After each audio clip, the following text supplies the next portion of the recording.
Hey everybody, welcome to another episode of 4Player Podcast. My name is Nick Henderson. I am a writer and co-founder over at 4Player Network. If this is your first time listening, please look for us on iTunes and subscribe.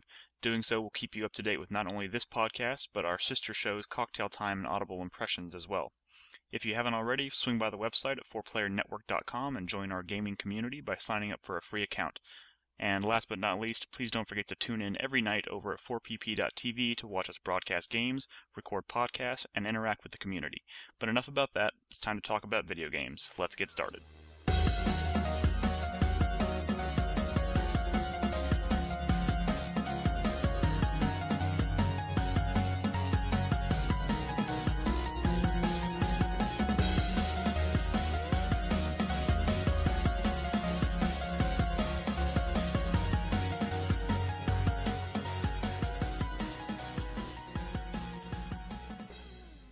Welcome to 4Player Podcast. My name is Nick Henderson.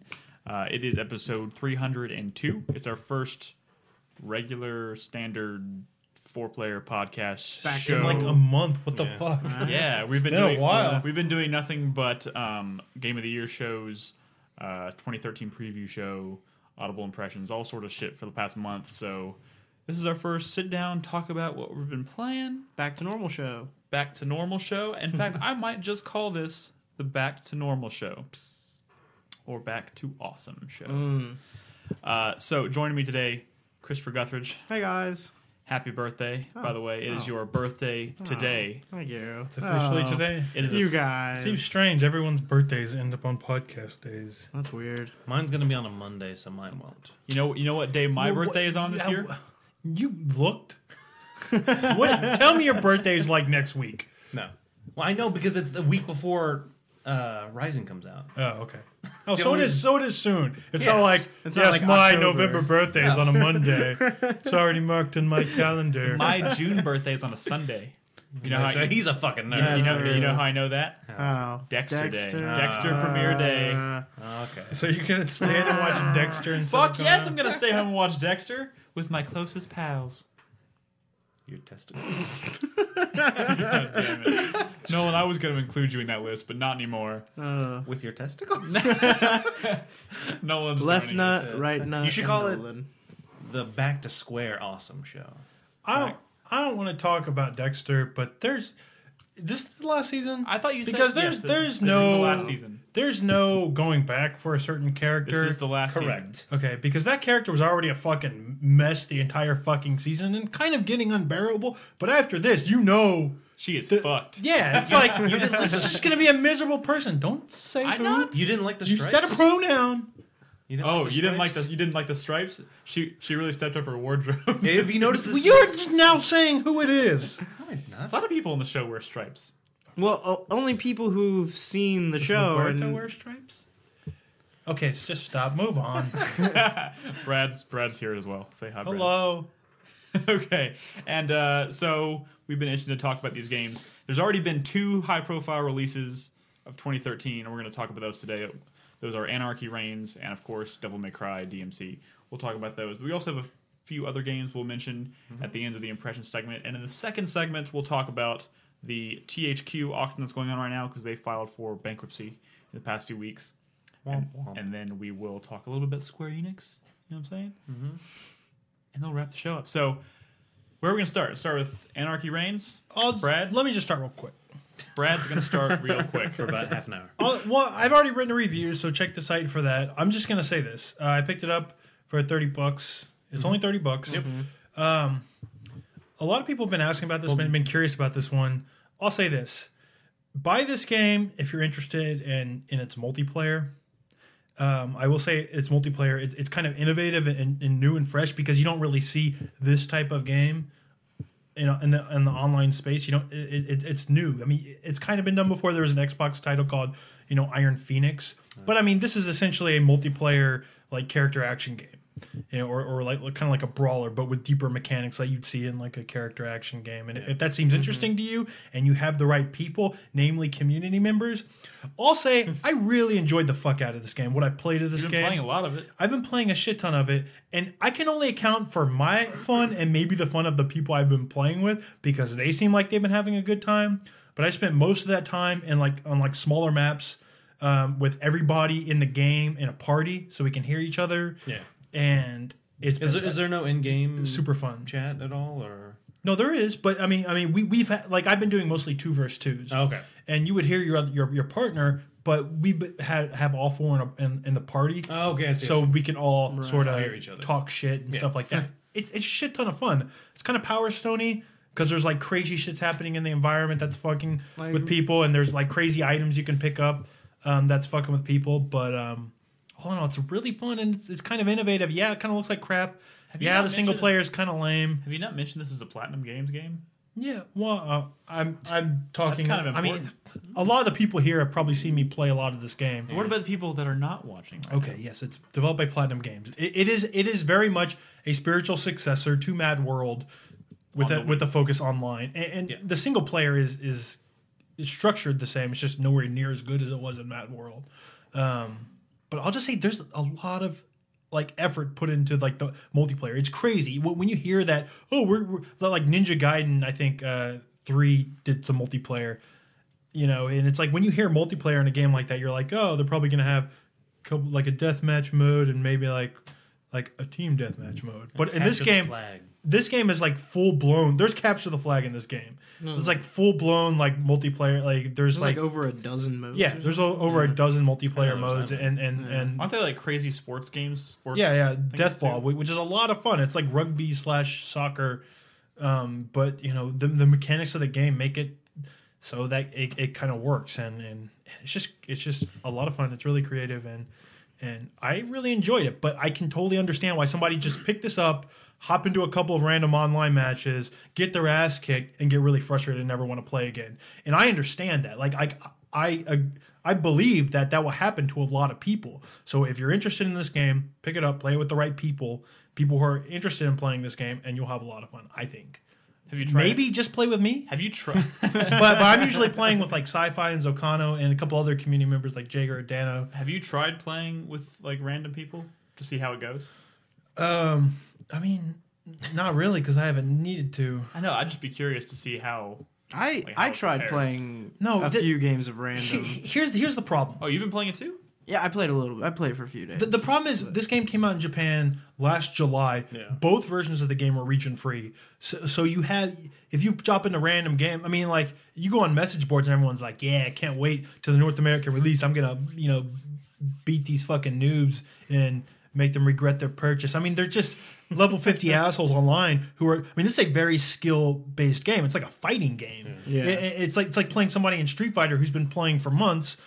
You honestly probably have no chance. I mean, that's accurate. Luckily, though, the 16-player every man for himself brawls, you don't really need to be the best at it to get some random. It's kind of like in a like in a shooter. If you get the jump on someone who just came out of a fight, you're probably gonna win that match just because they have a lot. Like there's a lot of like cherry picking in this game. If you're smart, I mean, usually three dudes fighting, you find a rocket launcher and you'll do all right. If you get the drop on someone, it's really easy to back them into a situation where they just. But I'm saying anything. Like only if people are already fighting. Like I'm saying if you go up against a level 50 dude.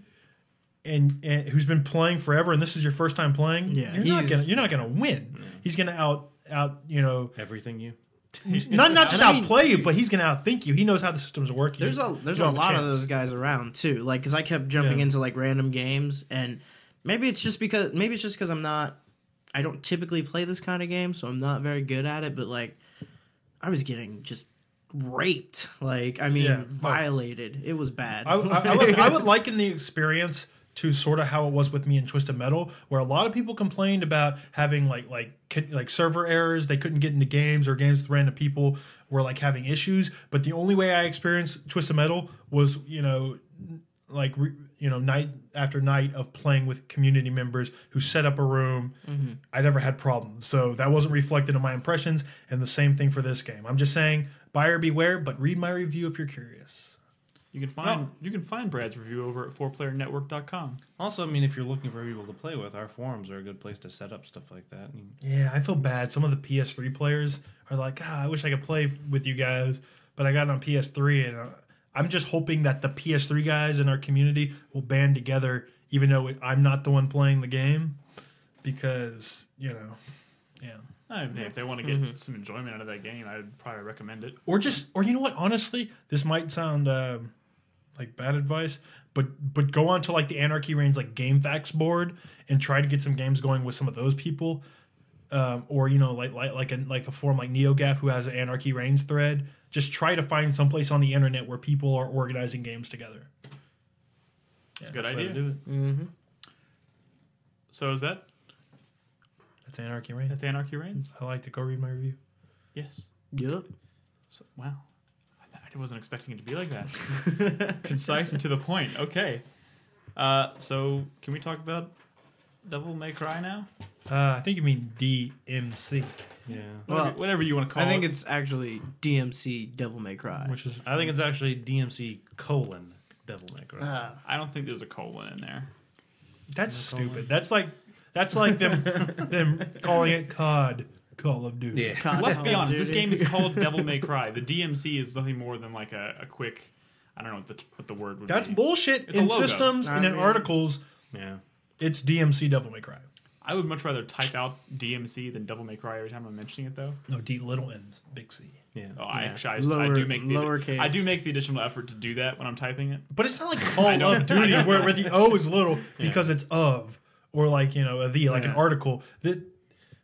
There's no reason for the M to be little. Nope. No, it's just a stylistic. Or like looks Devil cool. May Cry. He seems less likely to cry in this one. Well, I think he only cried in the first one after Trish died. Oh God, see that was terrible. See that was. I terrible. should have been the one to fill your dark soul with light. Chris, do you even know? Have you heard? I played the first Devil May Cry. Oh, you did? That's Yeah. not, I mean, Zocano That's a bigger over at 4pp.tv last week and this week has been playing the Devil May Cry series for the first time. yeah. Yeah, I saw that. And He's he on started 3 now. Yeah, he's yeah. playing 3 tonight. Did he already play through 2? I think he skipped 2. What? If you're gonna commit to playing the entire series, you must at least play 2. If not for anything, if for nothing more than perspective. Before we get into this discussion of DMC, Devil May Cry 2 got pretty poor reviews or mediocre reviews, and I think this is because it was coming off of Devil May Cry 1. Devil May Cry 1, Yeah. which was like a landmark game. So you've You've always sort of argued that DMC 2 is actually still a pretty good game, right? It just didn't live up to expectations.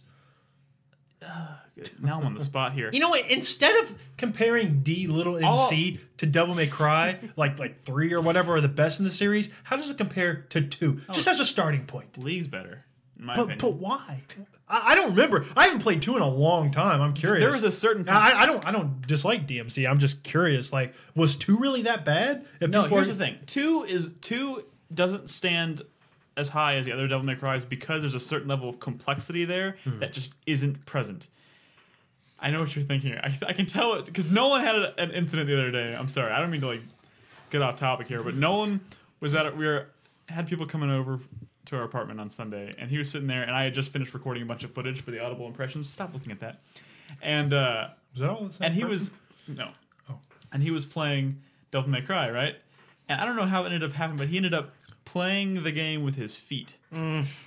Like he walked into a room. I think what it was is you set the controller down the and he floor. wanted to play, but he didn't want to actually bend over to The pick up default the controller. difficulty is not hard. No. But I was playing on Nephilim, which is the yeah. hardest default setting, I guess. But in the defense, it was one of those rooms where they put you in a room and like a bunch of little tiny enemies that can all be killed in basically one hit come out and kind of swarm him. But he was sitting here tapping it with his fucking feet. He cleared the room. He cleared the fucking room.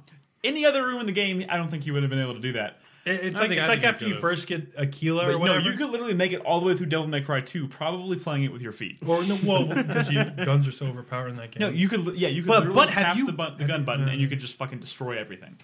Now, the one thing I did like about Devil May Cry 2 that has not really been done, or I guess it was done a little bit in 3, but the ability to kind of split the guns up and shoot in different directions. You could like move each arm. Oh, that was done in 3 if you went down the gunslinger tree. I think they didn't do. Did they do that in 4? I don't remember. Well, 4 you almost had one gun for the most of the game, right?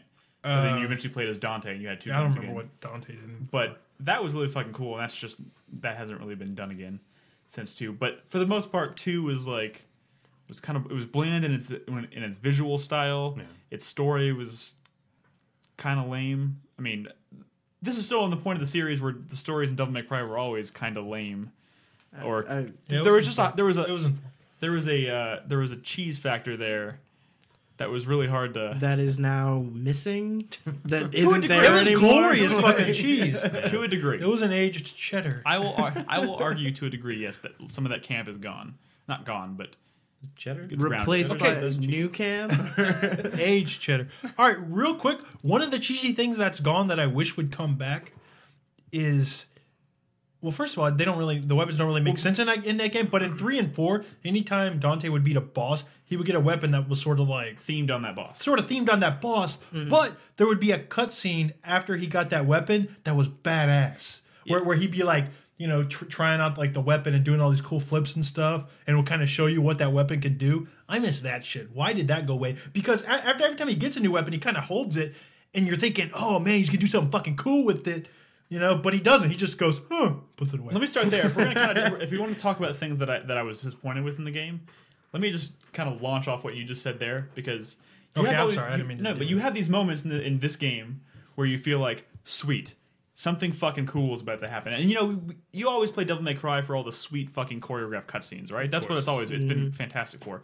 But in this game, like for instance, near the end of the game, you get to a long hallway full of lasers, right? And he walks in and he looks at you, he's like, oh shit, lasers, right? And you're like, fuck yeah, he's gonna like do some crazy flippies and like fly through them and like make it out the other side unscathed. Nope. The cutscene ends and you have to like time jump through the damn things. It's like a shitty platforming sequence. Okay. So what are we talking? So the thing is, I'm kind of enjoying this game. Like I wasn't expecting not to enjoy it because I like Ninja Theory games. I had expectations. And I think the combat. Don't get me wrong. I think the combat actually has a lot of really good ideas in it. I didn't mean to start with a dislike. No. My review is also up on the site at 4playernetwork.com, and I gave it pretty high praise. I'm just saying I was launching off specifically what you had just said. Okay. You know what? I think the combat actually has a lot of really good ideas. There's like a shit ton of weapons, and I feel like they all sort of have... Or like some of the weapons have this concept of sort of controlling enemies in battle, like pulling them towards you, getting like more of them up in the air into the same combo. Yeah. I really like that idea, that sort of concept. I feel like I'm still sort of struggling to master some of that. I feel like I'm not quite there, but I see the potential, and that seems really cool. I think a lot of that has to do with the camera too, because the camera is hard to kind of it's hard just to even. Were there lock-ons in previous Devil May Cry? Yeah. Or was it all okay? Yes, well, the lock-on's gone. The shoulder button that you would hold down that would let you do like the stinger or to lift guys up in the air, that was essentially your lock-on. Yeah, so now that like even the stinger now is like a dash like forward attack button. Yeah, which is weird to do with an analog stick. So the combat system has kind of been, even like the stuff that's classic Devil May Cry has kind of been redesigned from the ground up, and it still feels really nice. The combat feels really complex. I fucking am addicted to try and to juggling enemies, creating combos, switching between weapons on the fly. It all feels great. The thing is that lack of lock on, that crazy camera sometimes gets in the way and makes it feel really imprecise in some instances, especially in some of the tighter rooms where you don't have a lot of room to maneuver the camera. I do feel like it's a little mushy. Well, define mushy. Okay. I feel like sometimes it takes like a split second too long between the part where you... I feel like I should be able to hold down my attack button and that trigger for the respective angel or devil weapon at the same time, and that move comes out. But oftentimes you have to hold down that trigger first and then do the move. It just seems a little sluggish to me. Like just yesterday, I was doing the TV head boss, which is a really cool boss.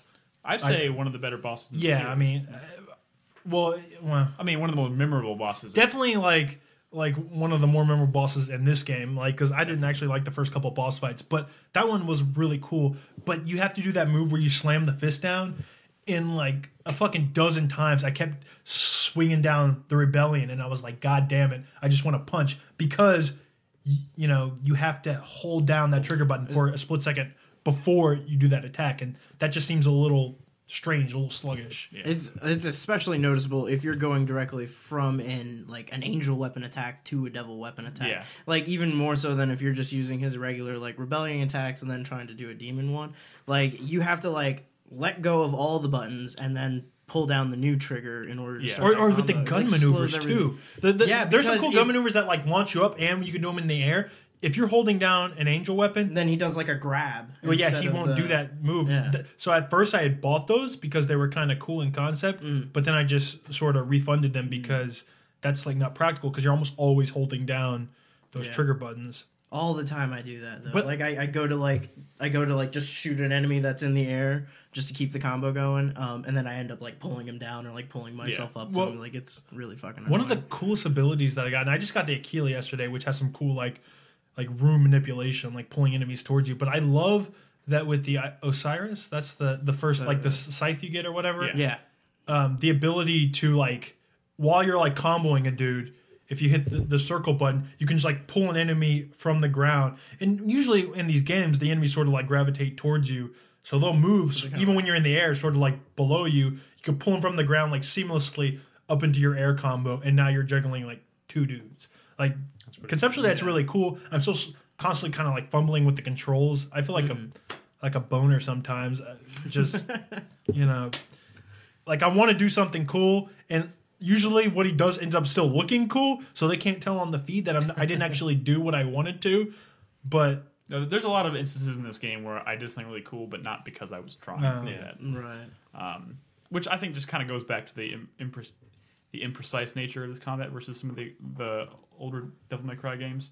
Because those games, you felt like you had a ton of control over the combat, especially as you got better at it. But I still feel like there's a there's like a lot of depth there. Like I still think you're going to be seeing videos of players, you know, walk into a room and they start like a single fucking air combo and end up like killing every single person in the room. Yeah, like the you're thing gonna see like I think it's harder to get the feel for it in this one, but I think that high level of play is still there. No, it Potential definitely for is. it, at least. The thing is, the longer that I'm in the air and I'm doing combos and I'm pulling dudes up into the combos and stuff, the more I start to get tense and start to freak out. Like, oh absolutely, god, because you're fumbling Like- with so many controls. Yeah. Like, honestly, I a lot of people say that Ninja Theory sort of streamlined it and made it easier, but it's just as hard to like pull off stuff in this game as it was in the previous games, you know, for better or Yeah, worse. the thing is that kept me coming back to the combat that I think still feels really great, which is something that Devil May Cry has always done really well,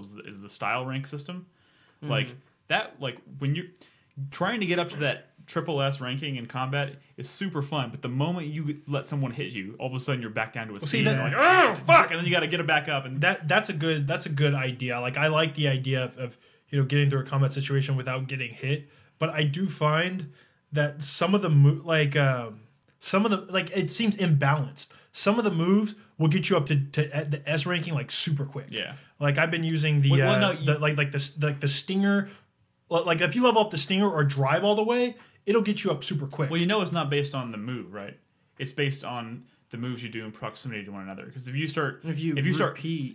repeat a No, move, within, I know, 5 but I'm seconds- saying like single moves will get you up there Yeah. super quick. I mean, the more you upgrade them, but you can't just spam those attacks, or No, yeah. it'll be diminishing returns. You'll get less and less points every time you do that, which is great. I think it's a great system, good and it system. encourages you to be super creative in your attacks. I like that the weapons do like feel different and do. I mean, I guess Devil May Cry weapons have always been like that, but I like how, like at first, like with the axe, you get its launcher can actually launch a lot of dudes in a straight line, and you realize, well, the only way I can really get over there is to like grab onto them, and that can be kind of like a little finicky at times. So I wasn't doing that much, but once you get the Aquila throwing blades, that has a move where you dash in the like an aerial dash attack. So then I realized, well, I can knock an enemy way across the room up in the air with the axe and just, you know, seamlessly go to the Aquila dash. And all of a sudden, that move that didn't really make a whole lot of sense before is way more useful now. Yeah. Which is it's cool. Have you finished the game yet, Brad? No, I just what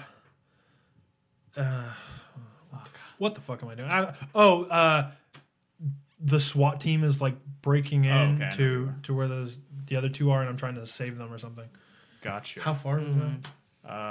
There's 21 missions in the game. Oh, I don't know what number that is. I think you're like 3/4 the way through it. Okay. I mean, you're getting pretty close to the end. Well, do you want to talk about the story and the characters? I obviously don't know how it wraps up, but I mean, I think it's pretty good. That stuff. I mean, I like the characterizations. At least Dante. I mean, and that witch girl seems pretty. I don't know why she has a hood, but but like I like that character. No, well, I was talking to Jeff on the Audible Impressions, and he had pointed out how he thought it was kind of funny that her name is Cat, and she looks kind of like a cat. I almost feel like the hood was put there in the interest of making her look more feline, like cat-like. I don't know. It's weird. But if you look at the like the concept art for her or the promotional photos they released of her, she's always sitting like you normally see like an anime girl wearing like the cat ears or whatever. She's sitting like she looks like a fucking cat. Sitting like an. I don't know, like you know what I'm talking about. Well, a lot of concept art has strange inspiration like that. Okay.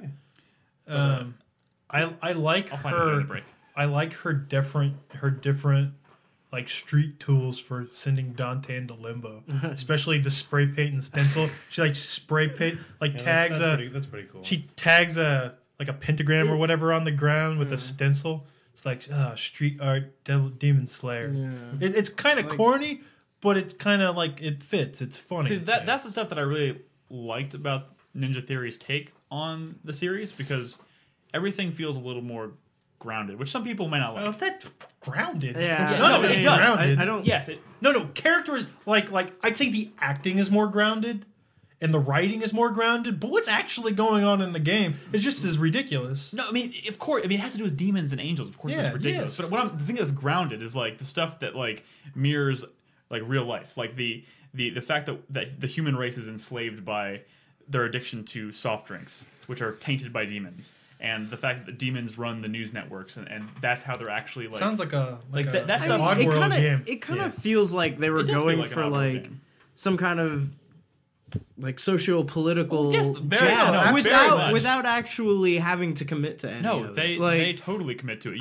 You basically fight a Fox News anchor on this game. Like it looks like Fox News, same color Bob scheme. Barbas. Yeah, Bob Barbas. That was Bob his name Barbas. Yeah. That was. But that's very clearly supposed to be a specific a particular person. No, sure. Do you think the story wrapped up well? I mean, I'll say this. During the second, or what I thought when I thought I was playing the last mission, I was starting to feel the disappointment kind of bubbling up. Really? Because the final boss okay. See, here's the thing. I know this series. We know there's two characters in this game that have always been in the series, right? Yes. If the final, and again, they haven't even hinted at it at this point in the game for me. If the final boss, don't say it. But I'm saying, if the final boss isn't Virgil, like what the fuck were they thinking?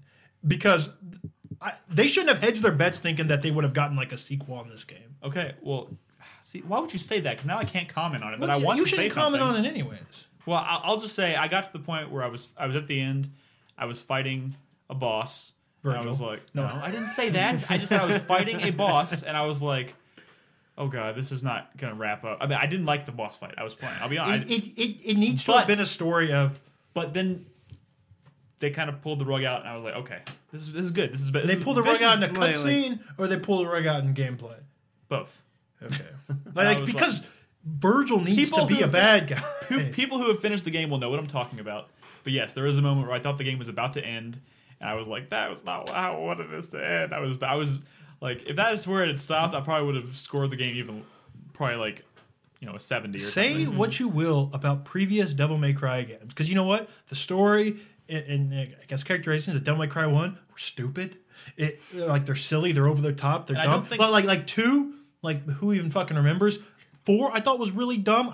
You may have liked the Nero character, but I was like, I did. I love it. What are you thinking? The thing is, I think 3, like obviously from gameplay standpoint, but from like a story like from the ground up. These are the story. These are the characters. This is the story we're telling. I thought it was great. Like the execution was like they pulled it off. Like I've always said it before, but I think the cutscenes in Devil May Cry 3 are some of the best cutscenes I've ever seen in a game. That's true. I completely agree. And the thing is, one of the things I was actually most disappointed about in this game is that they really scale that stuff back. Like the cutscene at the beginning where he goes flying through the trailer when he's naked and he's putting on his clothes was fucking classic Devil May Cry. You expect to see that kind of stuff. And I expect Devil May Cry 3, young Dante, definitely. Yeah, it reminded me of the pool hall scene at the beginning of Devil May Cry 3, which was fantastic.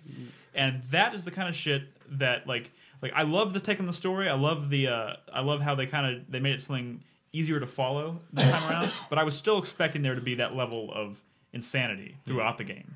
And those moments are much rarer in this game. It doesn't really make sense why, though. Because like we were saying, like a lot of the other stuff is equally ridiculous. Is equally like this over the top.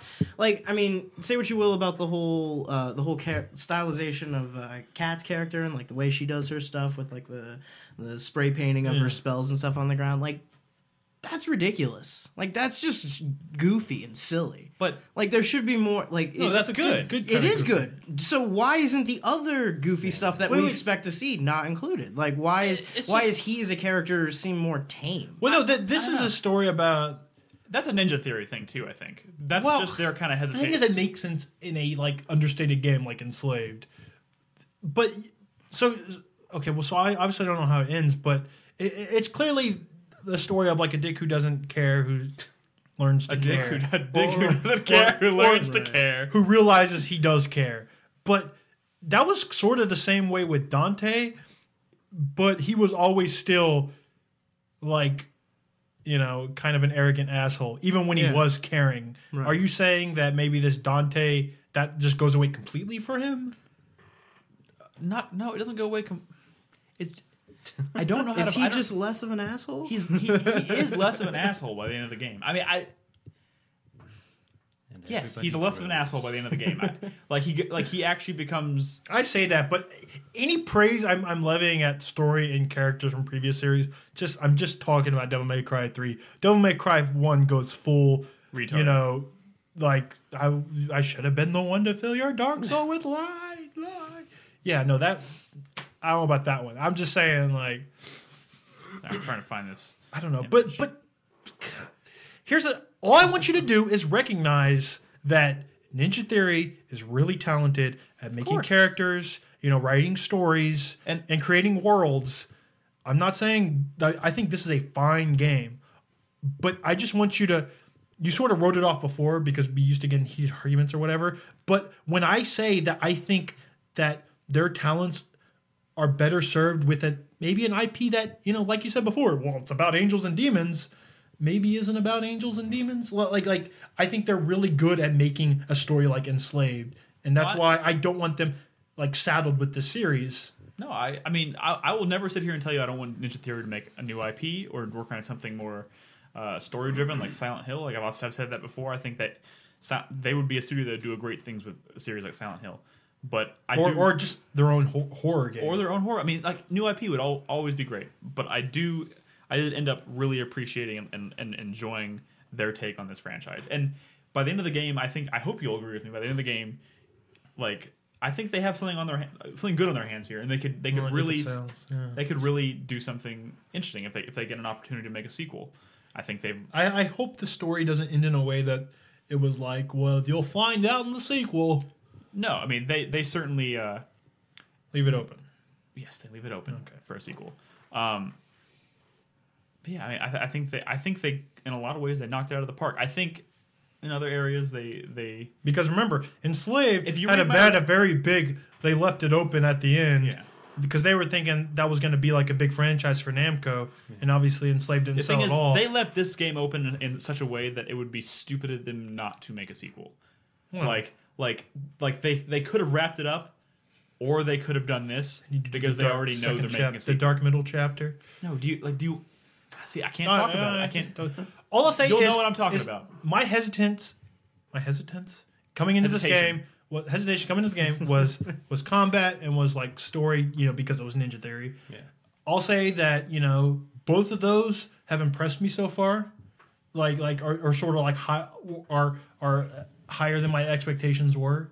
I'll say the one thing that I don't like with this game is just how much fucking platforming there is. There's so much of it in this game, and I don't think it's ever like hard or in the way, or I don't ever think it gets frustrating. But there is a lot of it, and it is kind of uninspired. I mean, it looks nice visually, but what you're actually doing is never fun. Right. I'm never having a fun time. I can see that. Gameplay like a couple hours into the it's game, filler. Like it's filler. yeah. Luckily, you don't do a whole. I mean, you do. I mean, that's how you traverse the world. But yes, I guess. I'm saying like, but see, it's just like in Slave. That's how you traverse the world that they designed. But see, They could just design it. Yeah, but differently. otherwise you would just be running down hallways. But that was the exact excuse we made for Enslaved, right? When we talked about the platforming, which was kind of like Tomb Raider style platforming, you couldn't even fall off and die. So it didn't become something that was engaging. It just became something that you did, to get from one area to the next. But you can fall off and die here. I know, but what I'm saying, but it's not hard, and they don't punish you for it. I mean, they look like they were starting to move towards things that were more complex that would have made it more satisfying. But that's the thing. Like, that was the perfect time to introduce some, like, cool... Like, that was what would have made this game from, I think the whatever the 85 it is on game rankings into the fucking, like, the 90s. If they had come up with a really cool idea, for, like, maybe manipulating the actual environment in a more organic way as opposed to, like, just predetermined like grapple points. If they actually came up with some like interesting tech, something innovative in terms of the platforming, like this game from top to bottom would have been impressive. But I found those sections kind of uninspired and a little dull. They looked nice, but I was never like, oh man, yeah, fucking platforming. It was like, well, this is the thing I do now. And I think they had potential to do cool stuff. Like, remember that TV boss fight, which I thought was a great fucking boss. That was a good boss. But there was like a platforming, and this just exemplifies what I'm talking about. There was like this 5-minute platforming, like before that, where you were in the TV world, and it looked different than every other platforming sequence that you were doing. But you still like grappled onto a few things, maybe pulled one thing, grappled a couple more, and it was over. 5 minutes. It was completely unremarkable. I think this is one of those situations where the team focused almost all of their efforts on honing that combat, because they know they had to deliver a combat system where they would have failed miserably. And, of course, doing the things they've always done well, which is the story stuff. So I think those are the two areas they did really well, and everything else kind of suffered because of it. In fact, there's one puzzle in the game. One puzzle. If you remember Devil May Cry 1, you're, like, doing puzzles every level. Like, I mean, that's partially due because Devil May Cry 1 started originally as, like, a Resident Evil sequel. Yeah. And then kind of trailed off, became something new. But...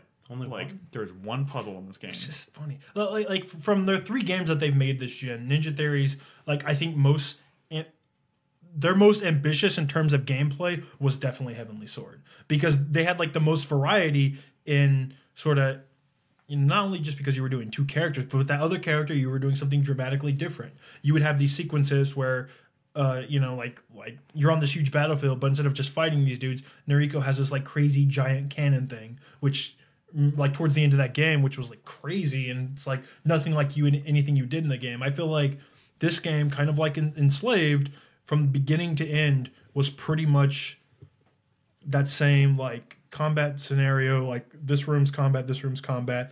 This is that platforming sequence. This room's combat, this room's combat. It didn't surprise me in a way that I was. That's why hoping. I really hope they make a sequel, because I think this game feels like a foundation. Yes. I felt the same way about Enslaved, and I never got that fucking Enslaved sequel. Yeah, that is true. I completely agree with you on that. It's hot. But like I said, if you want to read my review, it's on the site, 4playernetwork.com. I posted it today. I recorded an Audible Impressions with Jeff that went How was that? Did he enjoy the game? Yeah, we both enjoyed it quite a bit. But at the time that we recorded it, we hadn't finished it. Yeah, so I guess we'll leave it there. We're going to take a quick break. We'll come back. We'll talk about 2 more games in our impression segment, maybe 3. And then we'll talk about all that stuff in the news. Sweet. How's that sound? Sounds delightful. Let's do it. Okay, Chris, let's do it. We'll be right back.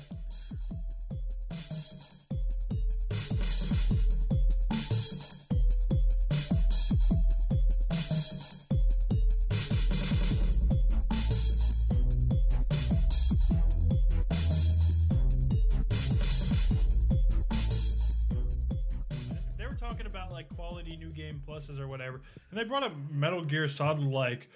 Where they're giving examples like, I like it in this game. I like a Metal Gear Solid where you play it over and over again. What do you get, like a bandana or something? That's nothing.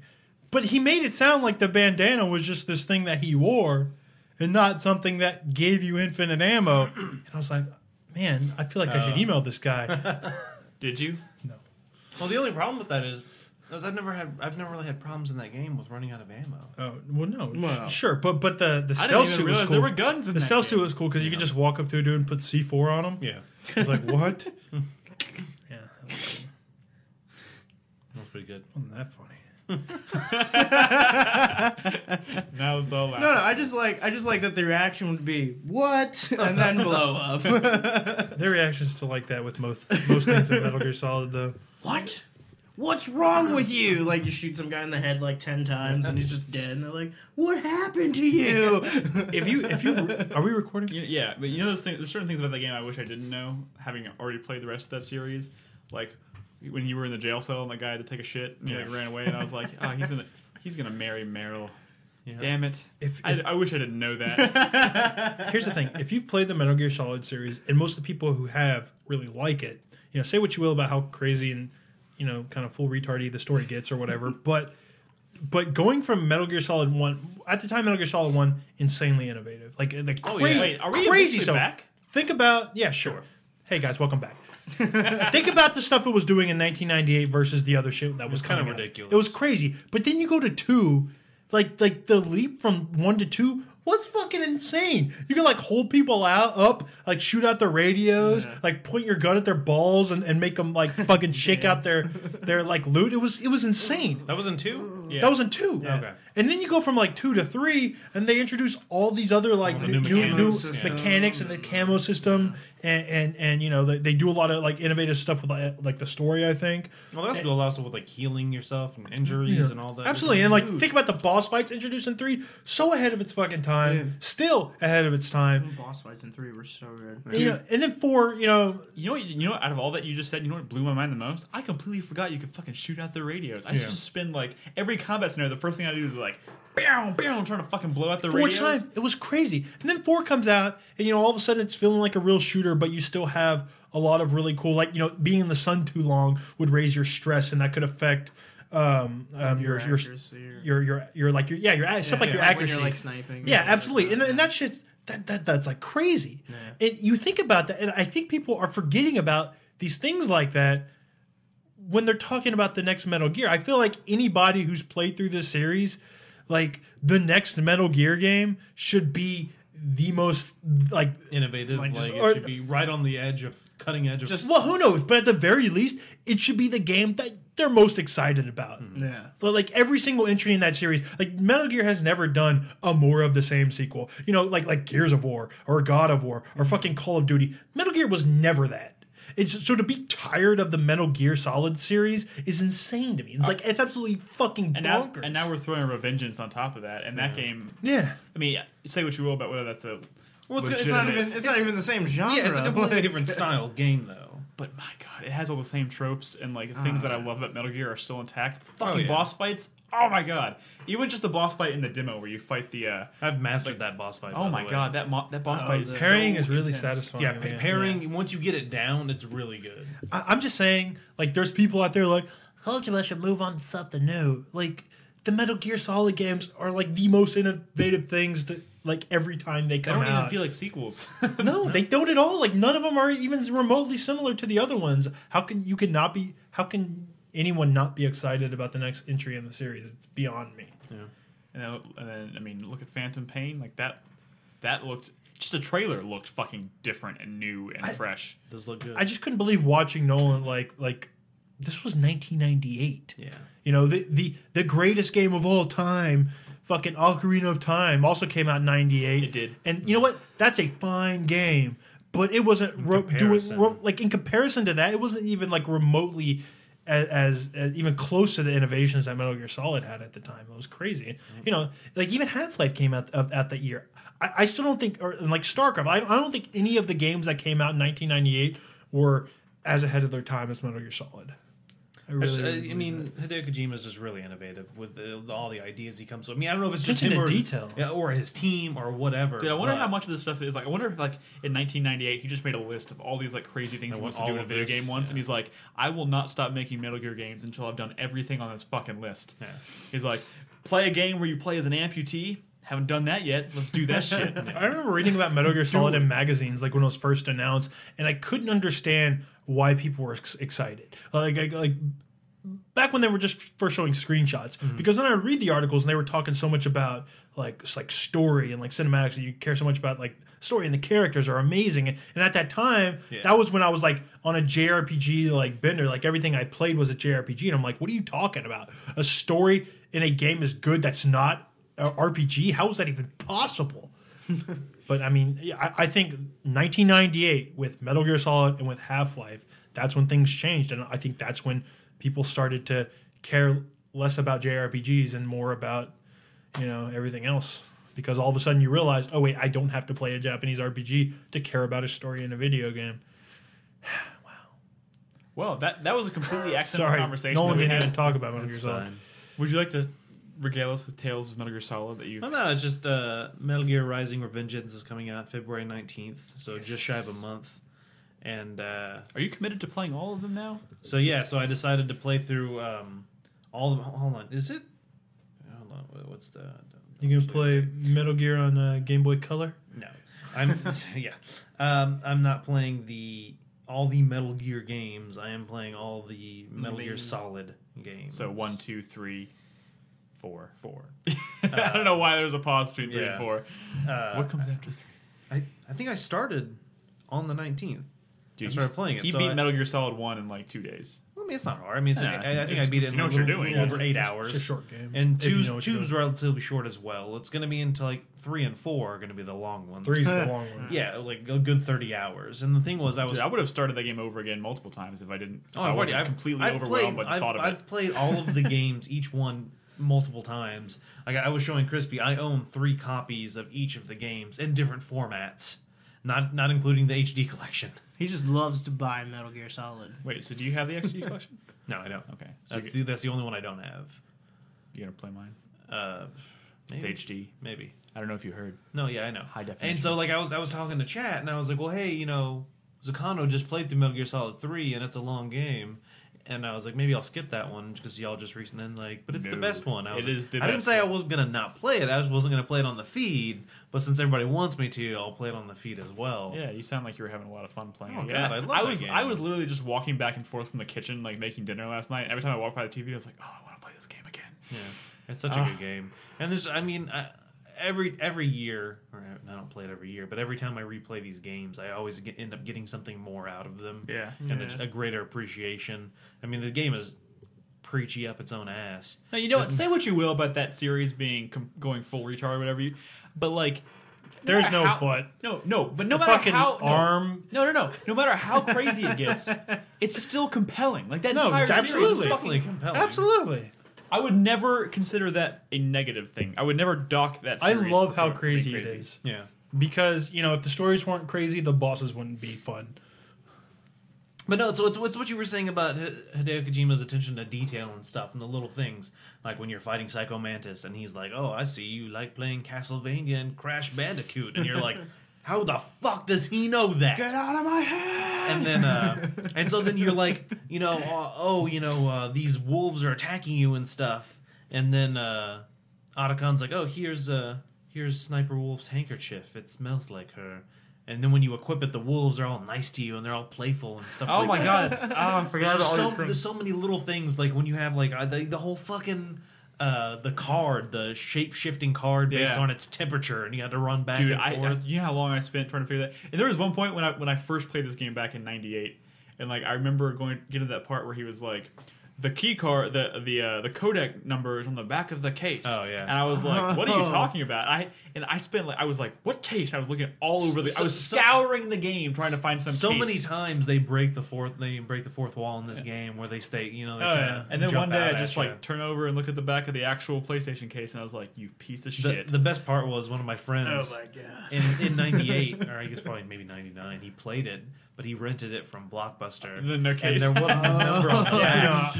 No, that's the kind of shit they need to do to prevent people from trading in their games or Well, buying no, them used. that traditionally that's what copy protection used to be back in the day on like old PC games, but was actual like physical look in the manual kind of thing. Yeah.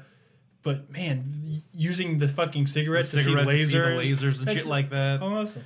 There's like a room with a bunch of lasers, I and if know. you smoke up some cigarettes, the puff will Yeah. come out, and you'll be able to see the You lasers. can do that with every and- room that had lasers in that game.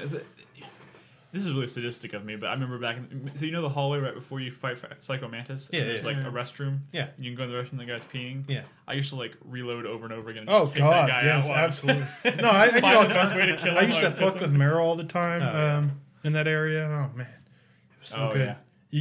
You get out your binoculars and you zoom in on her Chest.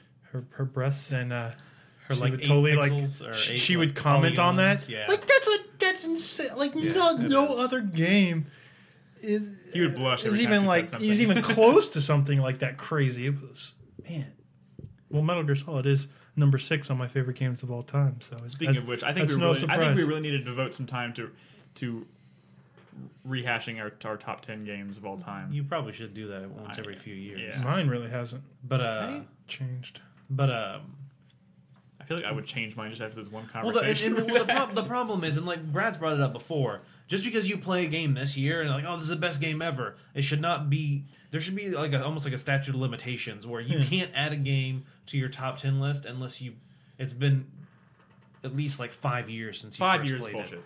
Or unless it's I think it's so like I'll give you 2 years. like for me the 2.5. For me the newest game I put in my top 20 list was Portal. But even though it has, I guess hasn't been that long, which I guess it has at this point. 2006? Not 7? 6, 8, I think, or 9, 8 or 9. Oh, No, it had to be before. It had 8. I at think the, it was at the, 6 or 7. I think it actually no, was no, 7. I think it was 2007. Yeah, 7 It was would make 2007. sense because I played it in It wasn't 2008. 7. That was the release of. Was it not? Oh, 9. No, was fucking no. PlayStation. It was 08. It was 2008 because it was released in the orange box, Yeah. and that's when I got the orange box because that's 2008's when I started playing TF2, and I got addicted, and I got it from the orange box. It was That was 2008. before they had hats. That was before they had hats. I've been playing TF2 since before they had hats. before they Actually, I had hats. think it was 2007. No, it was 08. No, because I remember before I moved up to Austin, January of 08. Okay, people in chat are saying 07. Okay, well then it came out in 07. 2007. That was so long ago. Probably like the I think. It But was- whatever, that was 5 fucking Yeah, years ago. yeah. So Is this even important anymore? So No. it's been 5 years. So you can now add it to Portal and I'm gonna give you 2 Mass years. Effect 1. I'm going to give you 2 years, and I don't... Red Dead Redemption is still my number 1 game of all time. I don't think it... I just know that. I just know it. Okay, well anyway, Until the next game comes out. until GTA 5 comes out. No, I don't think a GTA will ever Can we probably make my talk top about 10. Cart Life? But anyway, hold on. Before Oh. I get there, so I'm going to play through the rest of the Metal Gear Solids. I'm going to try and do them all on the feed. Now What that feed are you talking about, Nolan? our feed at 4pp.tv/live. No, just 4pp. No, just 4pp.tv. That takes it a lot. You added, Oh, an yeah, extra, yeah, it you does. added an extra step. Sorry. I was thinking of the whole thing with the /live. But yeah, FullPlayerNetwork.com. 4pp.tv will take you to our live page where you can watch us broadcast video games live every day. And thankfully, with our new broadcasting setup, I've been able to play more and more often. Like this past weekend, every morning. Dude, I woke up 2 mornings in a row with Nolan just playing Metal Gear. I woke up at like 9 o'clock, and I just like grabbed a coffee and ate like a muffin, and then just started playing Metal Gear on the feed. And so it's really nice. And I'm going to try and keep doing that. Maybe even Thursday, you and Carlos are going to be playing some NBA Baller Beats, and maybe after y'all are done, if no one NBA else. Baller Beats. Yep. Oh, we're With Carlos? Carlos is convinced he's going all. Maybe not on Thursday because Carlos wants to play. He said something about playing every indie game ever made on Thursday. He said y'all would be done around 6. So if he's going to play them all in like 4 hours, go for it. Well, anyway, stay tuned to the feed. Every once in a while, I'll be casting some Metal Gear Solid within the next month. I will be probably sitting on the couch watching you play. 'Cause So, it's easier. Cart Life. Cart Life. Brad, Cart Life. go. Okay, I want to say this. Say it. If I had played Cart Life weeks ago, this game would have been on my top 10 list. Oh, since you're It would have been near the very top. doing that, can I also say that if Devil May Cry had come out 3 weeks That doesn't prior- count. That doesn't make sense. Cart Life Cart Life actually came out in 2012. That's what I'm saying. But DMC didn't come out in 2012. That's a So that- 2013 that makes no game. sense at all. Come out. But that's not what I'm talking about. I'm saying I played a 2012 game late. Yeah. All right, asshole. Hey, Fine. if Metal Gear Rising came out in 2012, if BioShock Infinite came out in Those 2012, are all legitimate statements. You can make those statements, no, Brad. that's silly. I mean, we all know Bioshock Hey, Infinite would hey. be in our top 10. It's a little silly. Hey, if Resident Evil 4 came out in 2012, Oh, that'd be in my top. it 10. it'd be in my top 10. That'd be in my top. Hey, 4. the only reason I'm saying this is because for some shitty reason, Devil May Cry came out like the first. If 2 Pac-Man weeks of comes out in January. 2013, like November, it's probably gonna make my top 10. I fucking hate you so goddamn much. Anyway, so Cart Life. Cart Life. Is one of the most deeply affecting games I have played in a long So time. describe it. What the fuck is it? Okay, so have you ever heard of the game Lemonade Stand? Or no, so That's a good description. so at first you think you're playing a simulation game where you're running a cart, and you have to Like a food truck, like a stand, a newspaper stand, yeah, lemonade stand, something like it's that. like I'm going to be selling newspapers. I have to price them. People are going to buy them. So yeah, It's just going to be a simulator, right? It's simply a lot of depth to it, Lemonade though. stand So simulator. You have to buy newspapers and then you set the price to them Yeah. and then you sell them. So if you set it too high, maybe people won't buy it. It's just But you a actually have to simulator. like do things kind of It's like a business simulator. like you actually have to do things like Tapper style, or what's a modern version of Tapper? Like you actually have to do little mini Tapper. games to yeah, you actually have to do little like kind of mini games ish stuff to like actually sell the newspapers. Okay. or So you whatever. can't just sell newspapers. You have to buy them. Yeah. And they get delivered, and then you have to cut up Yeah. because they're The bundled, bundle, and so you yeah. have to cut it. But if you do it wrong, you can cut the newspapers. No, Yeah. and then you can't sell. And then that you have one. to fold the newspapers, and so you fold them by like typing it like fold the paper. Yeah. Like And if stuff you like mistype, you fuck it up. But it doesn't matter. Like, okay, so at a glance, this is what this game is. But this is so not a game about fucking selling newspapers. There's so much more. It's kind of like This it's is kind of like don't shit your pants. It's explain. not about not shitting your pants. It's Well- about making sure you do everything else right. Well, almost. And this, metaphorically, maybe Yeah. similar to that. But in an eye that roll. it isn't exactly like it's like Fez isn't really about cool platforming. It's about decrypting this code. Like there's another point to this game, and it's a game that tells a story that's sort of dynamically generated through the systems of the game. But it's like this deeply affecting story about this character, which is you, and you become like super empathetic about how hard and shitty a life of a foreigner. of like a foreigner or a single parent must be just trying to survive in this fucking world. So there's not just one story. There's like multiple Yeah. characters, and they each have their own game essentially Yes. in this game. So the game I have been playing a majority of it was the single mother. So it tells you this like ahead of time, right? Like you by Monday you need to have made this much money because you were trying to maintain custody or win custody of your daughter. So you think going to this game like, I'm gonna go get my lemonade stand. I mean, I'm gonna go get my my coffee cart. So Brad has a coffee cart in his game. So I'm gonna go buy my coffee cart. I'm gonna sell some fucking coffee, and I'm gonna win the game by winning my daughter. But you realize this whole game is moving like it's on a timer or whatever. Each day is going by really fast, and you only have so much Everything time to you do things. takes time. So when I start my day, or when I start that first day, I'm like, well, I'm gonna go. There, it's telling me where to go to buy my cart. Okay, so I go to the area in the town and I talk to this woman.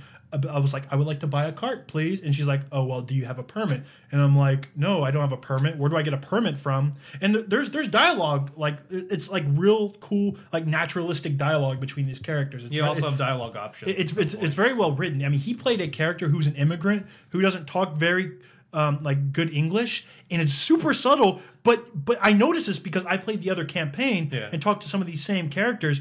But some of the characters talk back to you in like shitty broken English because they're talking to a foreigner. It's kind of like how you talk slow and simple like when to someone who doesn't when understand I first English started very well. playing it, I was like, I didn't realize this was like a game made in Russia. No, it's not. It's just Because because at first I was like, the grammar in this is horrible. no, it's because you're a fucking immigrant. They're like, I don't know where your newspaper. Like at first they talk normal, but then as soon as you start talking, then they start talking a little more like it's not like that at all in the other campaign. So she's like, I need a permit. I'm like, well, where to get a permit? You got to go to the courthouse. I'm like, okay, I'm gonna go to the courthouse. And I look at my watch. I'm like, oh shit, I better get down to the courthouse. and I get down to the courthouse, and I'm chatting up to like the fucking janitor. I have to actually, I go up to the lady. I was like, I need to get a permit. And she's like, take a number, please. I'm like, well, shit, okay. And I go take a number, and I'm like waiting, seeing the thing like tick up. And I'm like, so I'm just sitting in that room, and I go talk to the janitor, and we're chit-chatting, like literally chit-chatting about stuff. And then I saw my number go by. I'm like, oh, shit. And I run over there, and I'm like, sorry, it's not your number. You need to wait till it like goes around again. And I'm like, oh, fuck. And I'm like sitting there waiting, and then I look at my watch, and I'm like, oh, God, I was supposed to pick up my daughter from school. It's like 5 o'clock. I run to this, like, I fucking... And like I'm short on cash. I've been walking everywhere or taking like the bus, and I'm like, oh God, I got to spend extra money on a cab because I got to get to the school like right away. I get to the school, she's nowhere. Like, and then I'm like, what the fuck? This was about selling coffee. I lost my daughter. I go home because I'm temporarily staying with my sister because I separated from my husband, right? I get chewed out by my sister for 10 minutes. She freaking out like, where the fuck is your daughter? Like, call the school. Call the school. That's not a good way to maintain custody Yeah. if you're just losing her every No, exactly. And then there's like dialogue trees where you're saying, well, let's just wait. Let's call the school. I don't know. And like, I call the school, and they're like, oh, well, some man picked her up. And I'm like, oh, shit. And like, the sisters were like, well, maybe that's Seth. And I'm like, who the fuck is Seth? And I'm like, oh, God, Seth. She's my fucking, like that's my husband that my fucking husband, my ex-husband picked him up. Like, this is not good for the custody hearing, which is tomorrow, by the way. I still don't have a card? No, I don't have a card. I don't have the permit to get the card. I lost my fucking daughter. The next day I have a hearing, so I don't have time, to do all these other fucking things. And I have to make $1,000 by next week just so I can maintain custody of my daughter. Please tell me you can go. But here's the thing. My fucking ex-husband shows up, and she's like, oh, well, I picked her up. Sorry about it. I know things are real tough. He's like super nice guy, and he just leaves. I'm like, that fucker, I bet it's gonna like bring this shit up in the custody hearing. But then all of a sudden, I have my daughter to take care of, and she's like, well, you're walking me to school in the morning, right? And I'm like, I don't have time for that shit. And like in the morning, I literally get the option of, do you want to walk her to school, or do you just want to tell her to take the bus? Because I don't have fucking time. I got to get down to the courthouse so I can get my permit and try to make my fucking hearing by noon, Please tell me you can scour the streets and like blow someone. And here's the thing. I've already been to the store. I've already been to the store to like buy like an espresso machine and all this coffee. I'm ready to go. I'm not even close to running a coffee cart, and I realized I didn't actually buy a coffee maker. So I have to waste time to go back to the store. I don't have time to go back to the fucking store. Like, it's a nightmare. And again, like This is the greatest game I've ever heard. No, this is this is like a deeply Nick, surprising. I think you'd be more frustrated than. I think you'd have more fun watching someone play it. Yeah, I think you're right. But no, Right. so like. Wait, hold on. But before you get to yours, I'd punch holes in walls over this game. here's the thing. By the time I actually, and there's like side quest and shit. Apparently, there's this legendary book I can hunt down and sell to these coffee hipsters for like $500 or whatever. But by the time I actually get my fucking by Friday of that later that week, I finally get my coffee cart up and running. And by the way, you still have to like go down to the offices and pay rent and shit like that. Shadow Sicko in chat says, someone give Brad a mug that says Mother of the Year. Here's the thing. By the time I actually get my coffee cart up and running, and you set prices and everything, and you can actually have small talk with customers, because that increases your chances of getting a tip, but it takes time, and it can be a little tedious, and you just want to I just want to make coffee because I need to make money. I need to make money so bad, but you're actually trying to get return customers, because everything that you do in terms of talking to people and adjusting prices and like the quality of like the coffee you buy, it all determines how well your business is going to do. But when I actually got my thing set up, I got up early in the morning. By the way, you also have like fucked up dreams when you sleep. It's like crazy and unexpected. It's pretty weird. And eventually you just start getting those dreams. If you've ever worked like a really shitty job like all night long, you try to go home and go to sleep, and you're like doing the shit in your sleep. Yeah. Like, she has dreams like that, and it's like crazy real. But by the time I'm actually making coffee, it's like super tedious, and it takes like all day long. Like all day long, I'm doing the same thing where like I'm making these cappuccinos and espressos, and by the end of the day, like and me physically, I'm exhausted. I'm like, oh God, it's 8 p.m. I've been doing this shit all day long. I'm tired. I'm exhausted. You know, eventually, like after that, at that hearing, absolutely. During that hearing, I agreed to just let my husband have my daughter for the week because I was like, I cannot start this fucking business having to walk her to school every day and pick her up every day. I just let him have my daughter, and I don't know what that's gonna mean. But when I started, you don't love her, Brad. Wow. But the thing is, you actually have these really cool conversations with your daughter when you're walking her to school. Like she asked me about racism and what the difference between African American and black was in a conversation on the way to this school. game was about coffee. Exactly. So that's when I went into it. That's Okay. what I thought too. Like I'm like, oh, it's a cart simulator, and I'm like, okay, well, I'll just choose this Russian guy, this foreigner who's just come to this country with like $2,200. That's all he has, and like, oh, okay, so let's go sell some newspapers. And I go and I have my cat. I have like a cat and a cat carrier, and I'm like, I walk up to the stand. And the guy's like, oh, you're here to buy the stand from me? And I'm like, yeah. And he's like, oh, write me a check for $2,000. And like Brad was saying, he's talking all like dumbed down to me and stuff, and so I write him a check for $2,000, something like that. I have barely any money left, and so I get my stand. There's like a little tutorial that teaches you how to like. Wait, is this a text-based game or is this No. It's graphics? it's got these cool black and white. It's graphics. black and white. It's side scrolling. Okay. It's an interesting stylized look. But anyway, so like it took me forever to realize what I'm supposed to do. It's like fold the newspapers, and I was like fold, and it's like you ripped it, and I was like, well shit. Yeah, and I'm you like, type it wrong. I was like fold it, like because I didn't realize it says it up top, and if you have any typos or anything, it messes it up. Fold. You shit your pants. Shit! Damn it. And so you fold them, and then you have to stack them on the stand and stuff. And anyway, so like I'm done with that, and so now I own, like he sold me, he gave me his permit and stuff like that, and so I'm like, cool. Well, now I need to go find somewhere to live. I don't live here. I'm a foreigner. Just live in the stand. Right? Yeah. And so I walked. There's a hotel not far by. And they charge weekly and monthly rates. And so I'm like, okay, well, can I have a weekly rate? And it's like, this much money a week, you owe it on Mondays, and blah, blah, blah. He's like, you're on the second floor, this is your room, no pets allowed. And like, I'd left my cat outside, and I'm like, oh, okay. And then he's like, and don't be loud, blah, blah, blah. And I was like, then it gives you some dialogue options. I'm like, well, what if I have a pet? No pets allowed. And I didn't say anything. I tried to hide the fact that I had a pet. No, because I played a little bit of him too.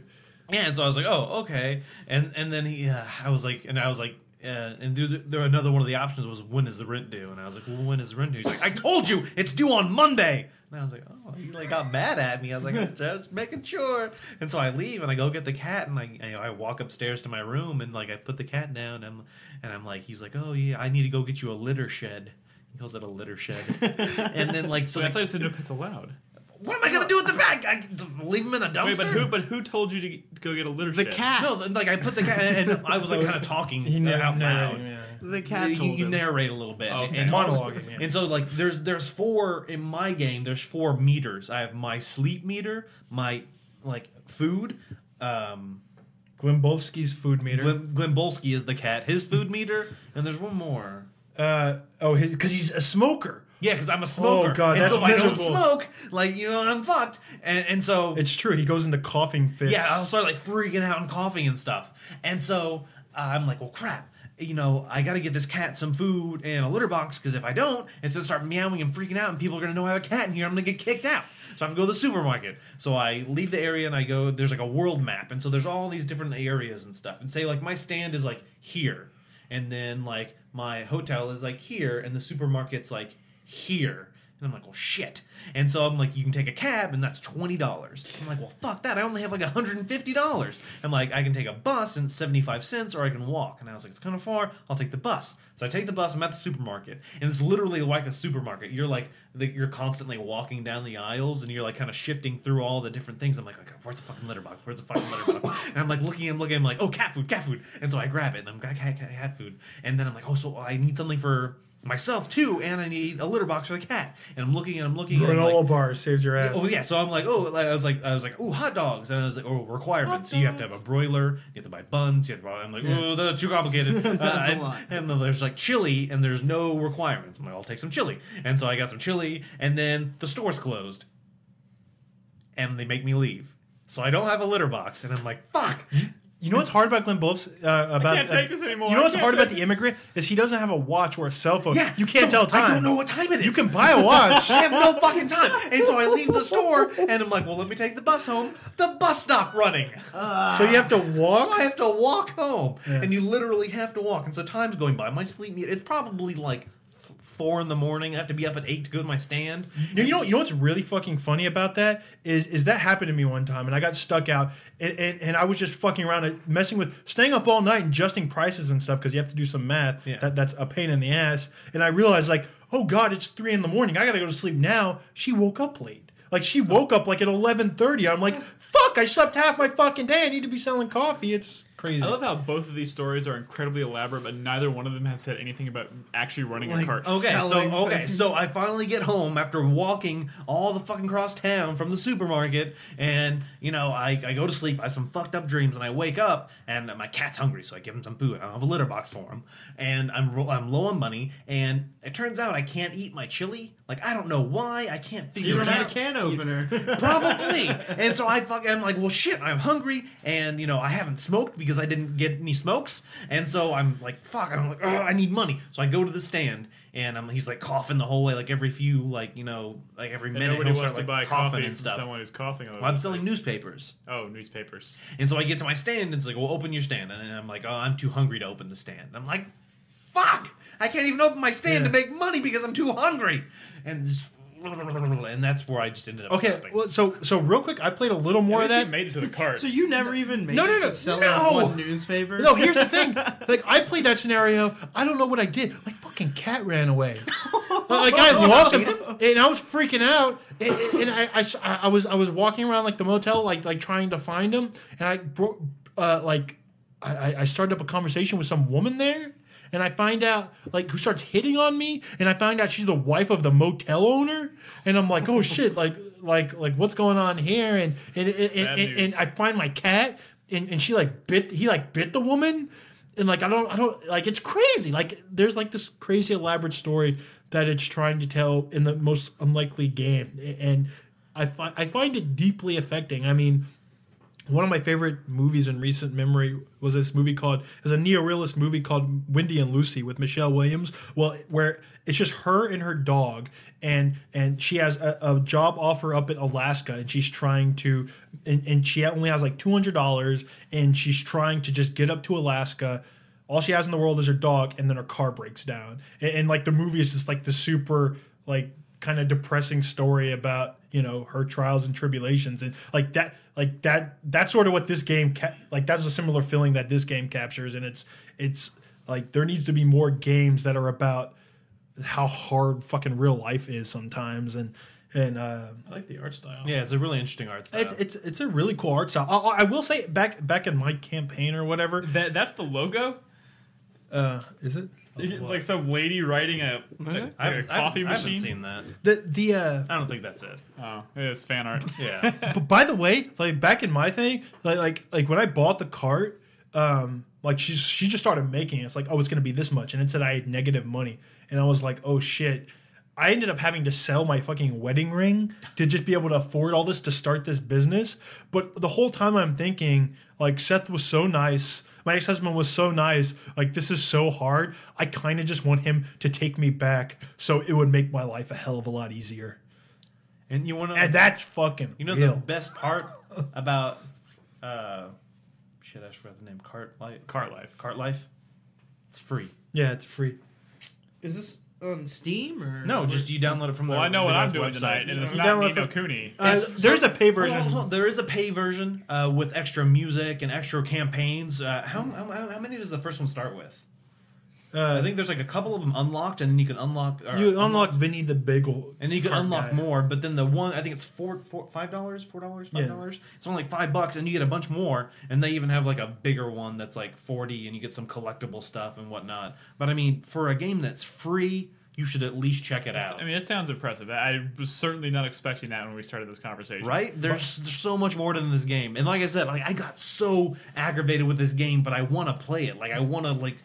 But there's just the stakes are so high. Yeah, It's ridiculous. You know, it's Is like it- I'm gonna become homeless and die in an alley. You know, it's Is it just the 2 characters right now? The No, Russian guy? there's a third character if you pay the $5.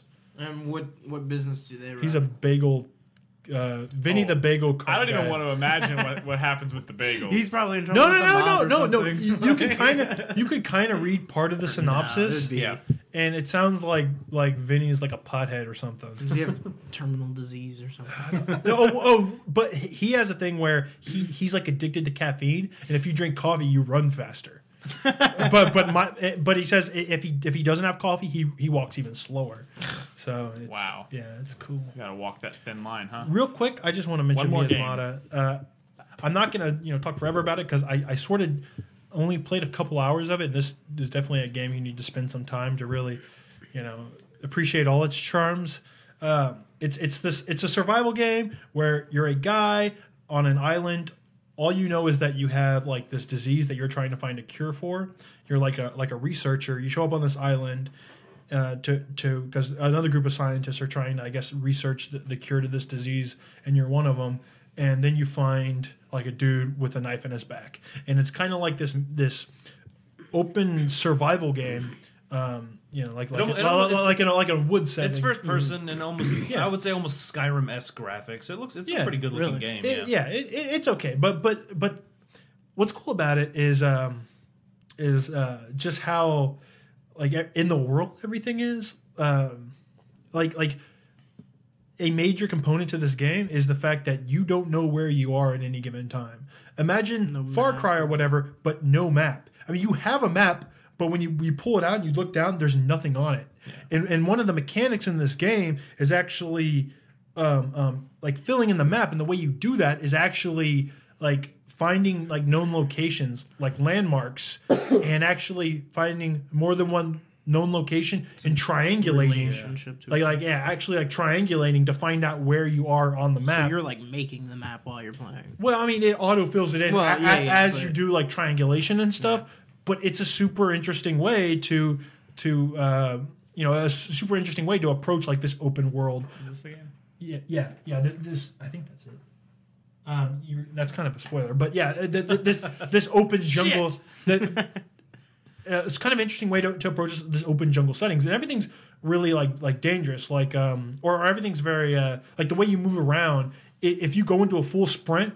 And there's like a cliff edge. If you stop running, it's not like in other games where you instantly stop. There's like a momentum and inertia, and you could just like throw yourself off the side of a cliff.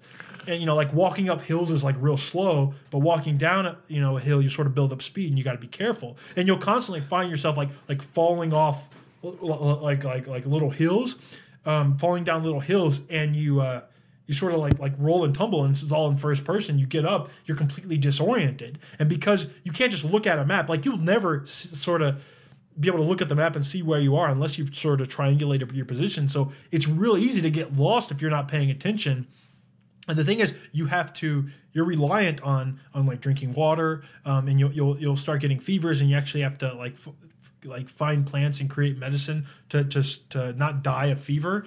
And it's cool because it's like the super realistic like survival game, but I'm not into the point in this game yet, and it's not supposed to be like a certain point. There's something out there, and it's something that is hunting you, like a monster or something. Yes, You mean the thing that I just accidentally spoiled for myself? yes. But the thing is, you don't know that going into this game, and I'm already like sort of enthralled by like these. Spoiled it for everybody. Well, I mean, you watch the trailer and you fucking know it's there. I don't think they're really trying to hide it from you. But what's cool is that you have all these mechanics that sort of help you figure out where you are, so you don't get lost. But all that goes out the window when you're running for your life, I imagine, and that's gonna be where like figuring out where you are by like fucking looking where the sun is setting is gonna be super fucking interesting. Because it's just the kind of thing where you're running for 5 minutes and all of a sudden you're like, where the fuck am I? Which is cool because you actually have to find these little camps to be able to save and sleep, and it's super engrossing. I'm definitely going to be playing more of that this week. Awesome. So we're going to take another quick break. We'll come back. We'll talk a little bit about the news and then wrap up with the 4-player minute. It is kind of poorly optimized though. Okay, so like I said, we'll be back in just a minute. We'll cover the news, wrap up. Don't go anywhere, guys. We'll be right back. I'll be here.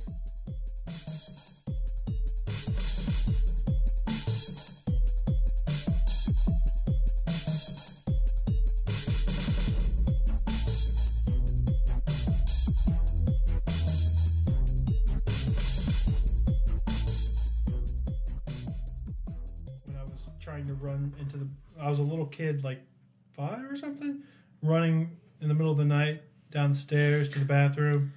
I don't know why I was going to the downstairs one, but I slipped and slammed my head into like the side of the toilet and like pissed everywhere. That's the worst. You know, since we're all telling funny stories about scars on our heads, I got a scar once when I was at Slitterbahn. On your They had one of head. those It's on this head, right? Yes, Okay. that's right here. We all do you have a scar on your forehead? I know. Right You're here, the right odd in man out. Right in the center of my forehead, right? So they had one of those pools. It's like it goes in circles, right? So it has a current, right? The lazy, And- lazy river. And The Joel- lazy river's never been lazy. No, but this was like one of the smaller ones.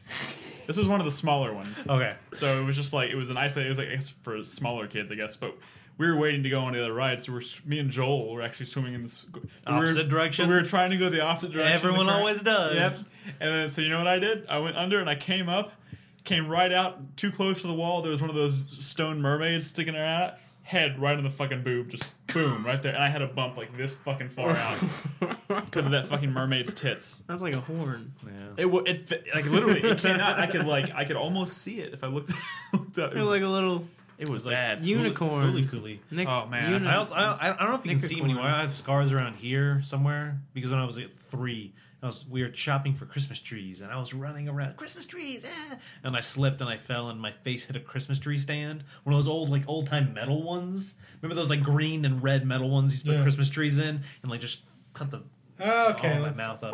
Why are you guys I was taking adventurous. blows to your head all the Video time? games I got shot in the head at Joel's birthday party once too, at point blank range. with a beanbag. No, a pellet gun. Oh, that's not that bad. No, it wasn't that bad, but like the end of the gun was literally right here, because the kid thought it was one of those cock guns. Yeah. But it was not. No. And he cocked it and fired like that, and I went, fucking knocked me on my ass at first. Man, the kid thought he killed me. He ran away and hid under a truck. That was his I had to get on my hands and knees and be like, "Look, I'm not dead. You can come out now." You had to do it on your hands and knees? He was hiding under a truck, Okay. and I had to be like, "I'm alive." Did I tell you how I broke my hand? Okay. This is getting out of control. Let's talk about video games because we have stuff to be doing after this. So I was riding my bike, and I'm just going down the street in a straight line, and my handlebars popped out. Are you serious? So I'm just like, What'd you do? I fell. No, it's not like turn like That doesn't happen. Literally, I'm holding handlebars like this, and I just fell. That does not happen in real life. I refuse to believe it. That's I what I just thought. realized I didn't put on deodorant today. Because you were doing this. Awesome. This is too funny. But we got to focus. Yeah, I agree. We've got to focus. Seriously, you guys. I'm seriously Hello. We're back. cool. And we're focused. Focused. Laser. This is some news to talk about.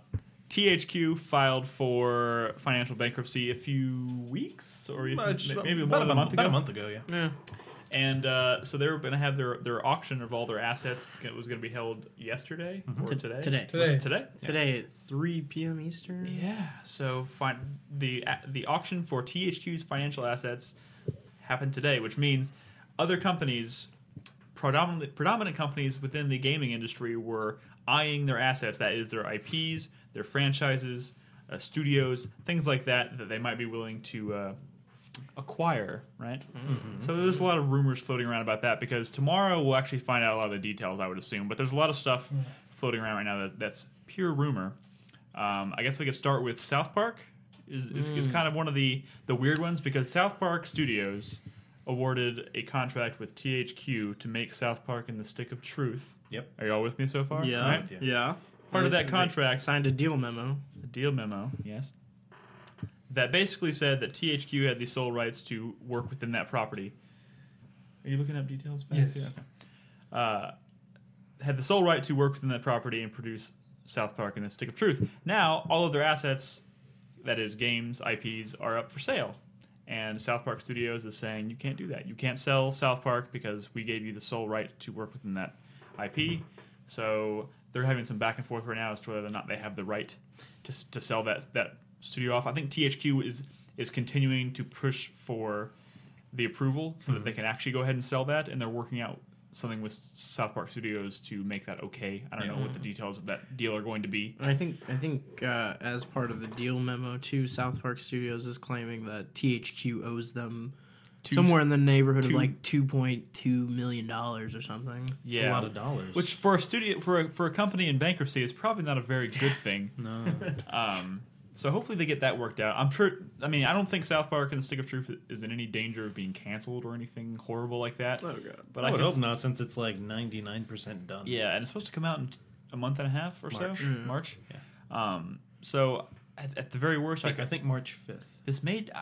I'd be scared to see maybe a delay. No. I think May. It's March 5th. No, is it? No, it's not May. It's March. I'm pretty sure.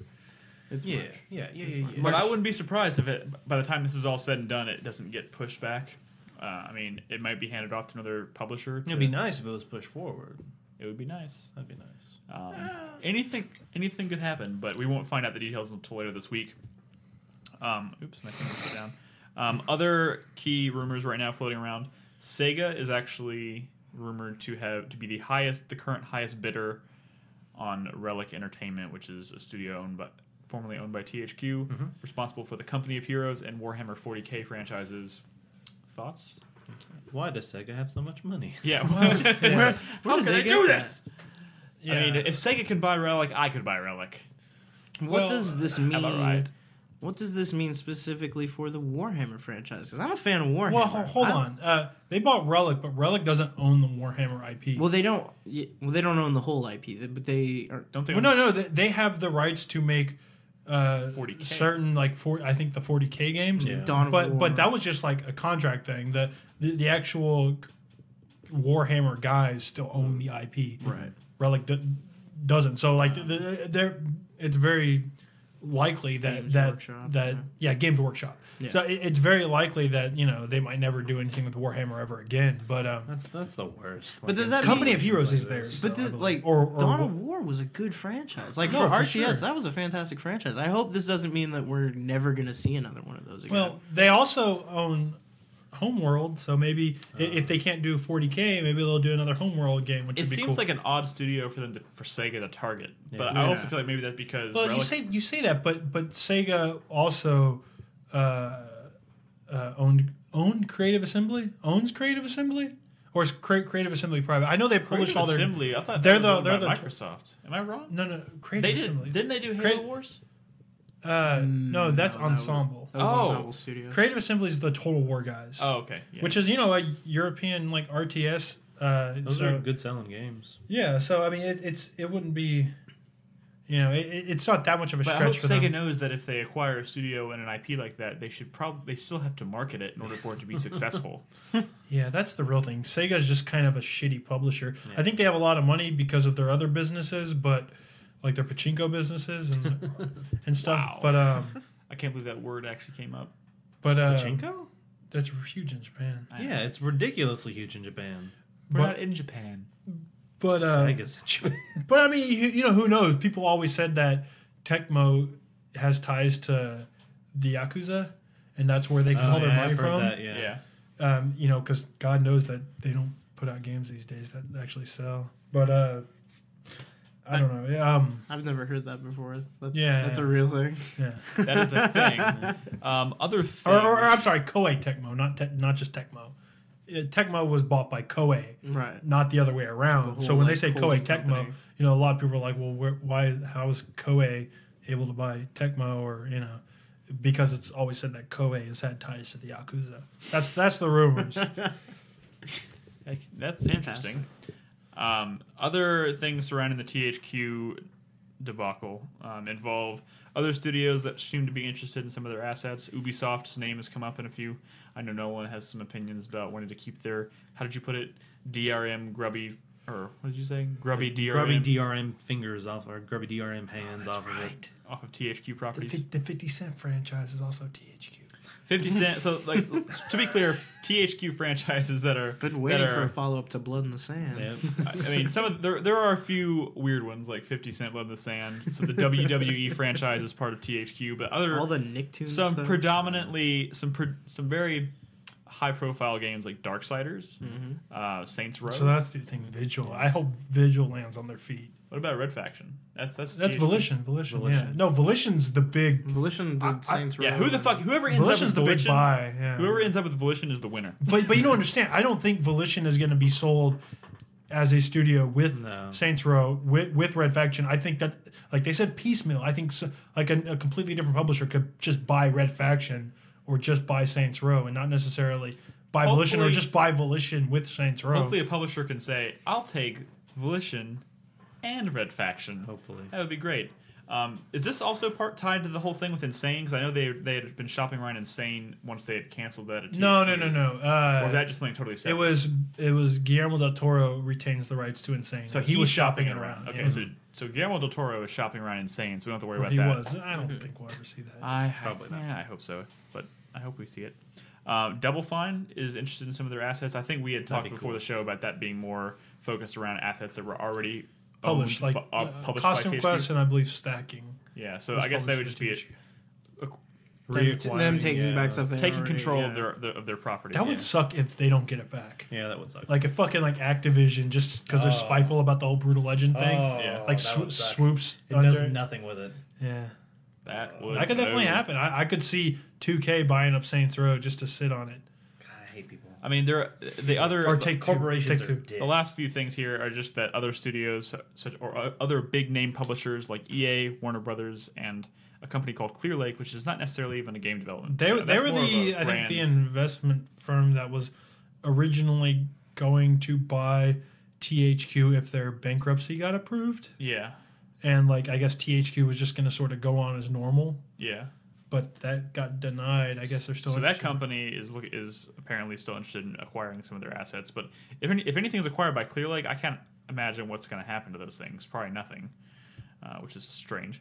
But yeah, we'll know more about the details coming out of that as the week goes on, I'm sure. So look for some big news on the podcast next week. We'll talk a little bit about the aftermath of all this.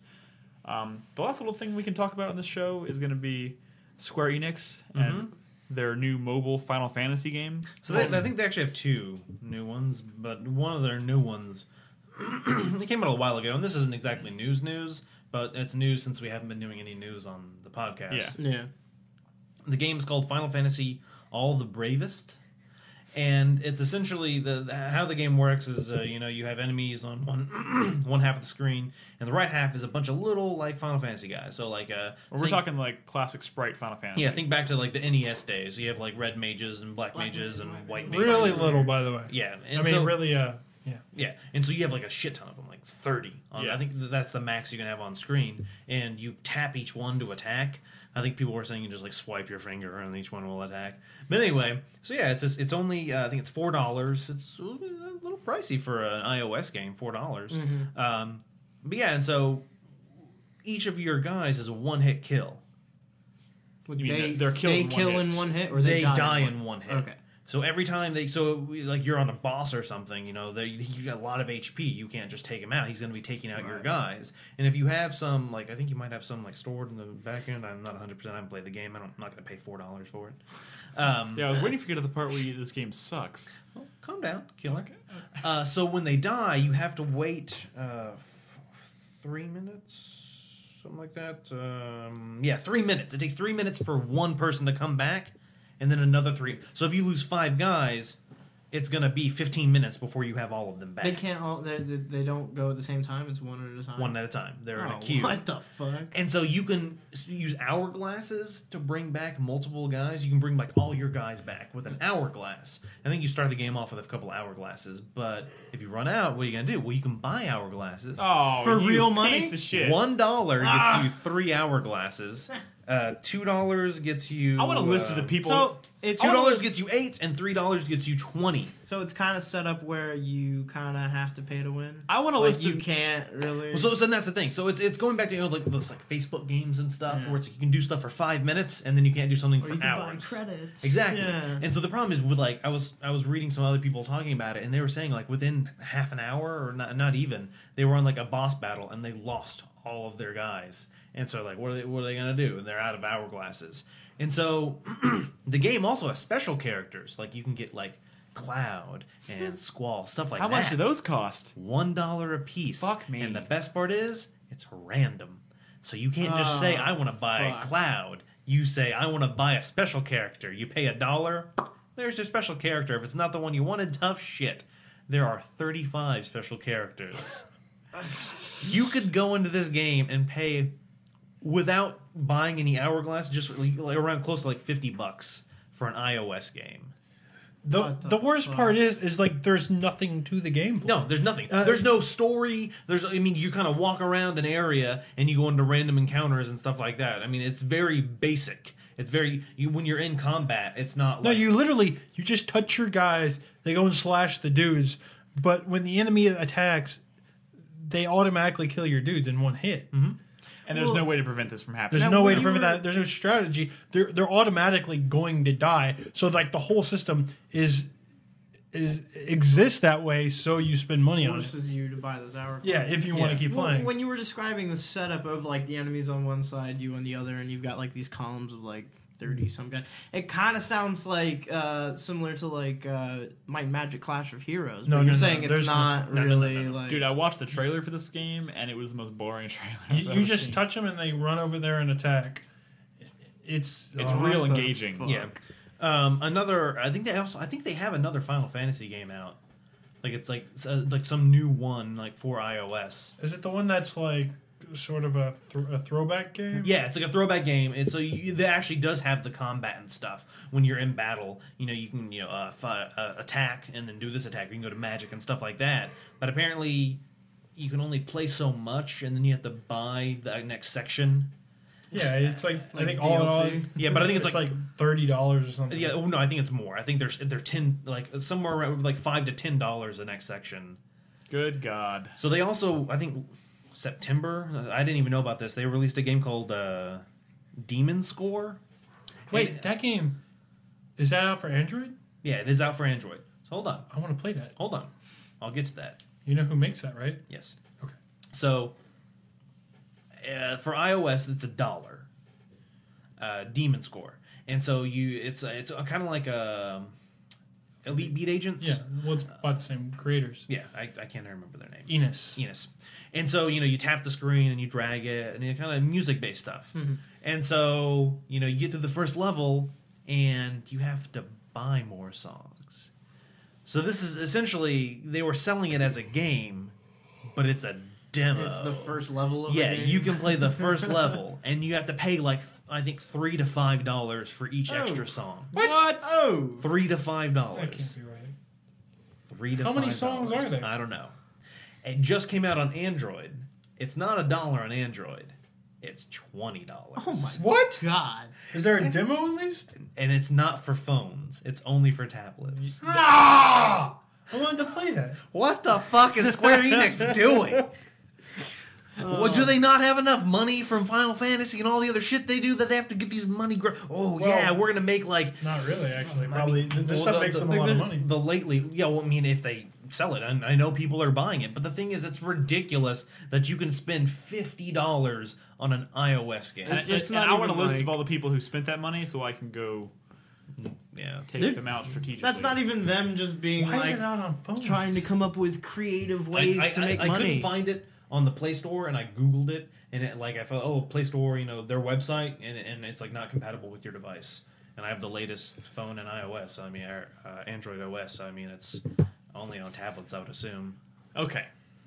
With that said, That's easy. before this gets too heated and we get too angry at Square Enix, let's go ahead and wrap the show up with the 4-player minute. But before we do that, I want to do something a little bit different. I've never done this before, but it's New Year. Figured I'd try something a little different because I've had a few people within the community emailing me saying hey and telling me about things that they're doing, and I'm sure some of these things have come up before in the forums over at 4playernetwork.com.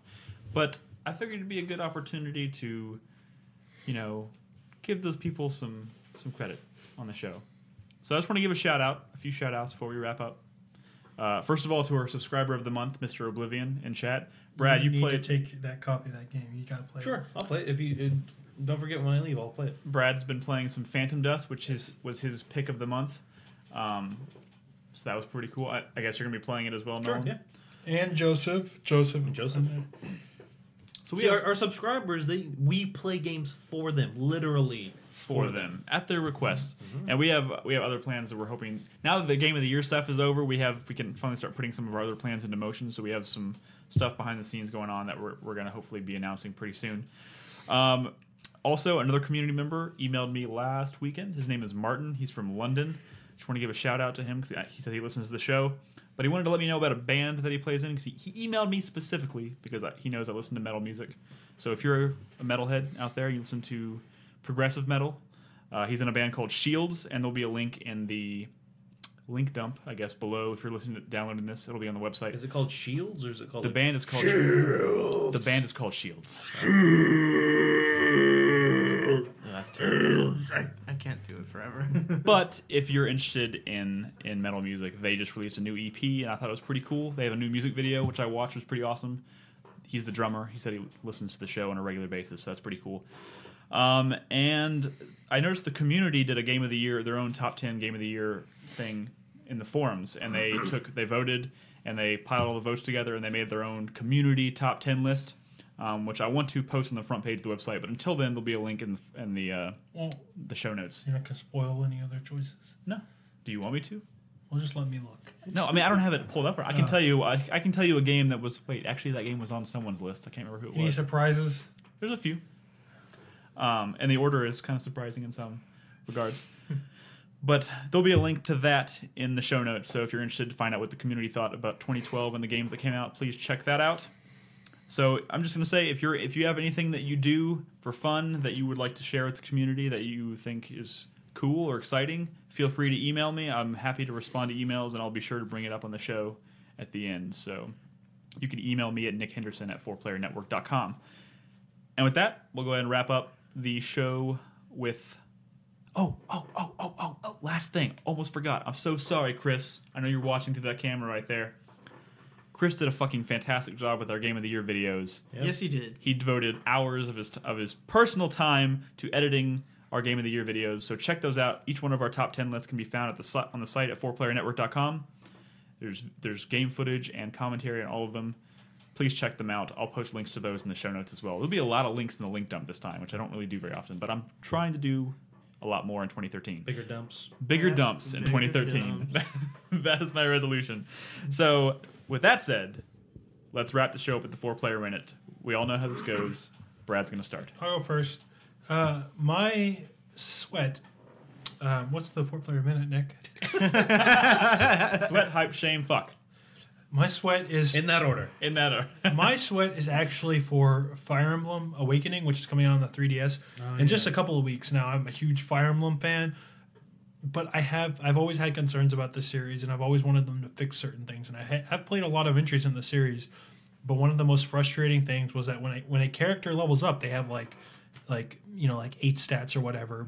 Those stats level up randomly when you on a level up. Like each one of those can go up randomly, so you can end up having a character that you really like get completely fucked over in stats when they level up. Like you can actually have a character level up and get no stat upgrades at all. Like it's just a complete roll of the dice, and I've always hated it. And I just wish that they would give you the option of having them just like set stats or whatever. Yeah. But they didn't, so I'm really frustrated about that. And I'm worried that it might sort of hurt the game a little bit for me, but I'm still super excited about it. My shameful secret is that I haven't done grinding with Brad in a little bit, but that's mainly because I've been waiting for Ni no Kuni, which came out today. This will be my new grinding with Brad game. I don't know where we're at right now. I don't know. Whatever. This will be my new grinding with Brad game. It's the Studio Ghibli level 5 joint I'll be playing that tonight. I don't know if I'm going to be grinding tonight. But There's a lot of it, apparently. yeah, but you'll definitely see more of that this week. By the way, if you're watching live over at 4pp.tv, Brad will be playing Ni no Kuni directly following the podcast tonight. Yes. My hype is for Metal Gear Rising. It comes out next month. Here's the thing. I've been playing Anarchy Reigns. I've been playing DmC. It just got me pumped for Rising. Dude, this is a good season for character action games. Yeah, Holy yeah, shit. Definitely. It got me pumped for Rising. Like apparently there was a video that came out with a bunch of the boss fights. I didn't watch it. Didn't watch it. I don't want to see.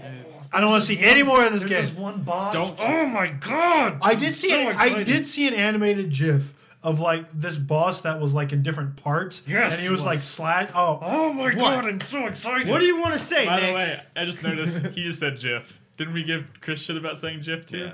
Always. Is it not? It's It's GIF. a GIF. GIF. Who gives a shit? Did you get him in the throat? Right in the chat. And my fuck you for the week goes to Seth. You're never gonna get my daughter, you piece of shit. Good, very nice. Nolan, would you care to go next? Yes. So my hype is Ni no Kuni. I've been excited for it for so long. I haven't played a good RPG that has really, like a traditional JRPG, Dragon Quest, Final Fantasy, like that style that's gotten me so excited until this game. And from what I'm hearing, it's everything that I could want in a JRPG. And plus, Studio Ghibli. You can't not love the animation. So I'm super excited. Yeah, that's what I'm most excited about. Is the I can't wait to animation. spend, 50, 60, 70 hours on this game. It's so beautiful. I know I will. Oh my god! Like I see in the videos of you like riding around on the ship out in the ocean or flying on that dragon Yeah. around the world. I'm so excited. My shame is it's going to be the first 2013 game I've played. I haven't touched DMC. I mean, usually at this point in time, we haven't. I know, even but had a I feel release. bad just because, you beat DMC. You've essentially beat Anarchy Reigns. I mean, No, for I what beat, it's- I beat the with the campaign single as player. well. And I'm saying, No, I beat it. I know, but I'm saying, the single player isn't exactly the Yeah. biggest, but you played enough to say that's, a full game. And All then, in all, I've played over 30 hours. exactly, that's a full game, and you're about to beat DMC, and I haven't even touched either of those, and that leads into my sweat. It's just my backlog is getting bigger and bigger. Save that. and bigger. Worry about the backlog over the summer months, dude. We have 3 months of just release after release after God release now. damn it! Yeah, like every month is a big, It at never least lets up. 1 or 2 big games. I had 4 games written down for February, and then I realized I had left 2 off. Good news is I don't think maybe we need to play the cave. I Yeah, hear but so the the cave's cave- not so good. I heard it was okay. Well, the reviews aren't that great. Someone here will find a chance to play it. I on the definitely site, want to I'm play it. sure. I've been seeing some. From the review. I haven't looked at all the reviews. I Oh. just looked at a couple, and they were like 80. Strike Suit Zero comes out tomorrow too, and that's like shit. it's like Wing Commander meets Omega Boost. Yeah. If you know what those games are, you know why maybe we should be excited. Maybe. And my fuck you goes to Square Enix. What the fuck are you doing trying to charge people like $30 for an iOS game? I don't understand how someone thought that was a good idea, and I don't understand how like the boss was like, oh yeah, that was a good idea. Well, $4 and songs, blah blah blah, and not every single person at that company was like, no, it's stupid, No. stupid. Yeah. Crispy? Cool. My hype is also for Metal Gear Rising. Nice. Brad stole mine. For pretty much the same reasons. Like I said, I was playing some Anarchy Reigns. I've been playing DMC. Like now that I'm in this like character action game mood, like Yeah. DMC is gonna be like the culmination of this season. Like it's gonna be so fucking cool. I love that demo. I can't stop thinking about it. Anyway, my sweat's for the South Park THQ debacle. I don't think anything's really gonna come of that. I mean, worst case scenario, it'll probably just get pushed back. But like, I'm really looking forward to that game, and the fact that this all had to happen now, Yeah. instead of like waiting until after that game was already out. I mean, obviously, the timing of it is what it Not is. up to them, But yeah. But it just like I just really I hope and I pray that there's no backlash I there. think we're all there with you on that one. Yeah. My shame is I have not yet quite finished DMC. I'm getting there. I just started playing a couple days ago, and it's pretty good. Nothing The shameful about that. the first couple times, it actually took me a little bit to get into the game. The first couple hours, first few It missions, starts slow. yeah. When I first wrote those sort of first impressions, I was complaining about the way the game looks, and I feel like those first couple areas are so oversaturated in orange and red, but it actually that sort of goes away. The other areas in the game do look better. I feel like by the time you get your first angel and devil weapon, that's when things really start kind of picking up. But it takes a couple hours to get to Just that so we're point, clear too, I was actually personally a big fan of the way that the aesthetic of the game, even in those early areas, the bright those areas, in my opinion, were beautiful, especially when you go into those transformations into limbo and everything starts breaking apart around you. Fucking love that effect. Yeah, I agree. I think it's gotten better. I think at first it was a little shaky, but it definitely gets better. And as the there's game there's progresses. some levels later on in the game in particular that are super ingenious as far as the level where leading up to the Bob Barbas fight, when you're trying to get to the Raptor News Network and everything's upside down. I think that was when it really started being like, oh, okay, this is getting kind of cool. Yeah. This isn't just weird warped streets and everything. There's one level in particular that is super creative, super nothing I've ever seen in a Devil May Cry game before, which is awesome. The nightclub? Yeah, the Crispy, nightclub. your minute's getting kind of low. I know, it's pretty Wait, long. the nightclub. I haven't done the nightclub level yet. Not yet. That's pretty cute. It's pretty cool. It's pretty cute. And my fuck you goes to Nolan for pointing out how long my 4-player minute was. So We all started getting into this long Devil May Cry fucking conversation. It's okay. It's I'm done. So my hype is for Ni no Kuni, which I'm gonna go home and play. More so, I like JRPGs, but I think more so I'm excited because of the Studio Ghibli collaboration. That stuff has me really excited. I can't wait to just go home and watch. I'm gonna feel like I'm playing a Studio Ghibli movie, which is exciting to me. Prepare to have your heart warmed. Yes, I can't wait for my heart to be warmed.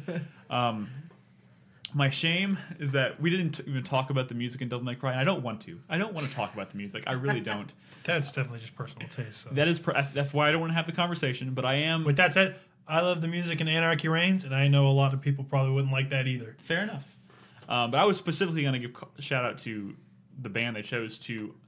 You said that last week. Yes, Combi Christ. Great band. A band I've listened to for a long... It's an industrial act, but the music they chose for specific moments in the game...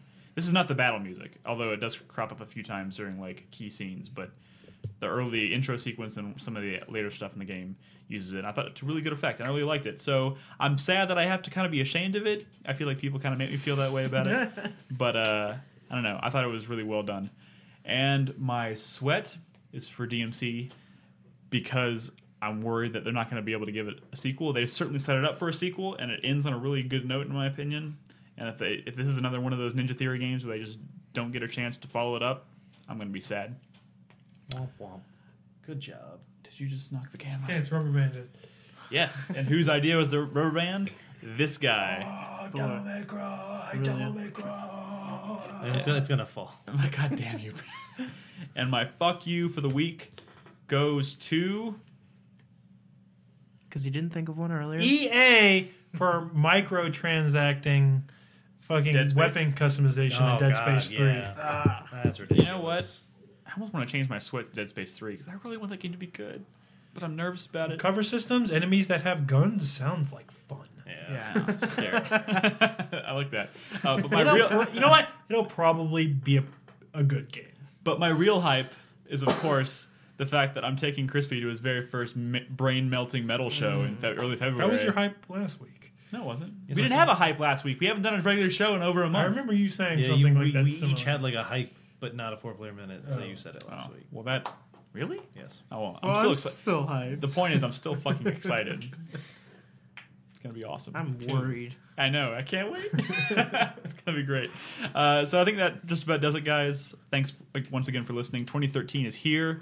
2012 is behind us. Get the fuck out of here, 2012. Exactly. So we're going to go play some games. If you're watching live over at 4pp.tv, be sure to stick around. Brad's going to play some Ni no Kuni. If you're listening at home, visit the site, bookmark it, subscribe. We really appreciate it. Subscriptions are nice. They help. So, by the way, a lot. subscribing on Twitch by visiting our Twitch page. If you go to our live page at 4pp.tv, you can find the subscription link at the top of the page. It's $5 a month. It adds you in for the drawing to become our subscriber of the month, and there'll be benefits for that we're going to be announcing very soon. But once again, you get to pick some of the games we play throughout the month, and you'll get all sorts of free prizes. We already did a drawing for our 300th show, and people who were subscribed got free Steam codes, which is pretty cool. Yep. So if you're interested in supporting us, helping us out, we'd really appreciate it. So check that out. But I think that's all I got to say, because it's time to go. Yep. Bye. Bye, guys.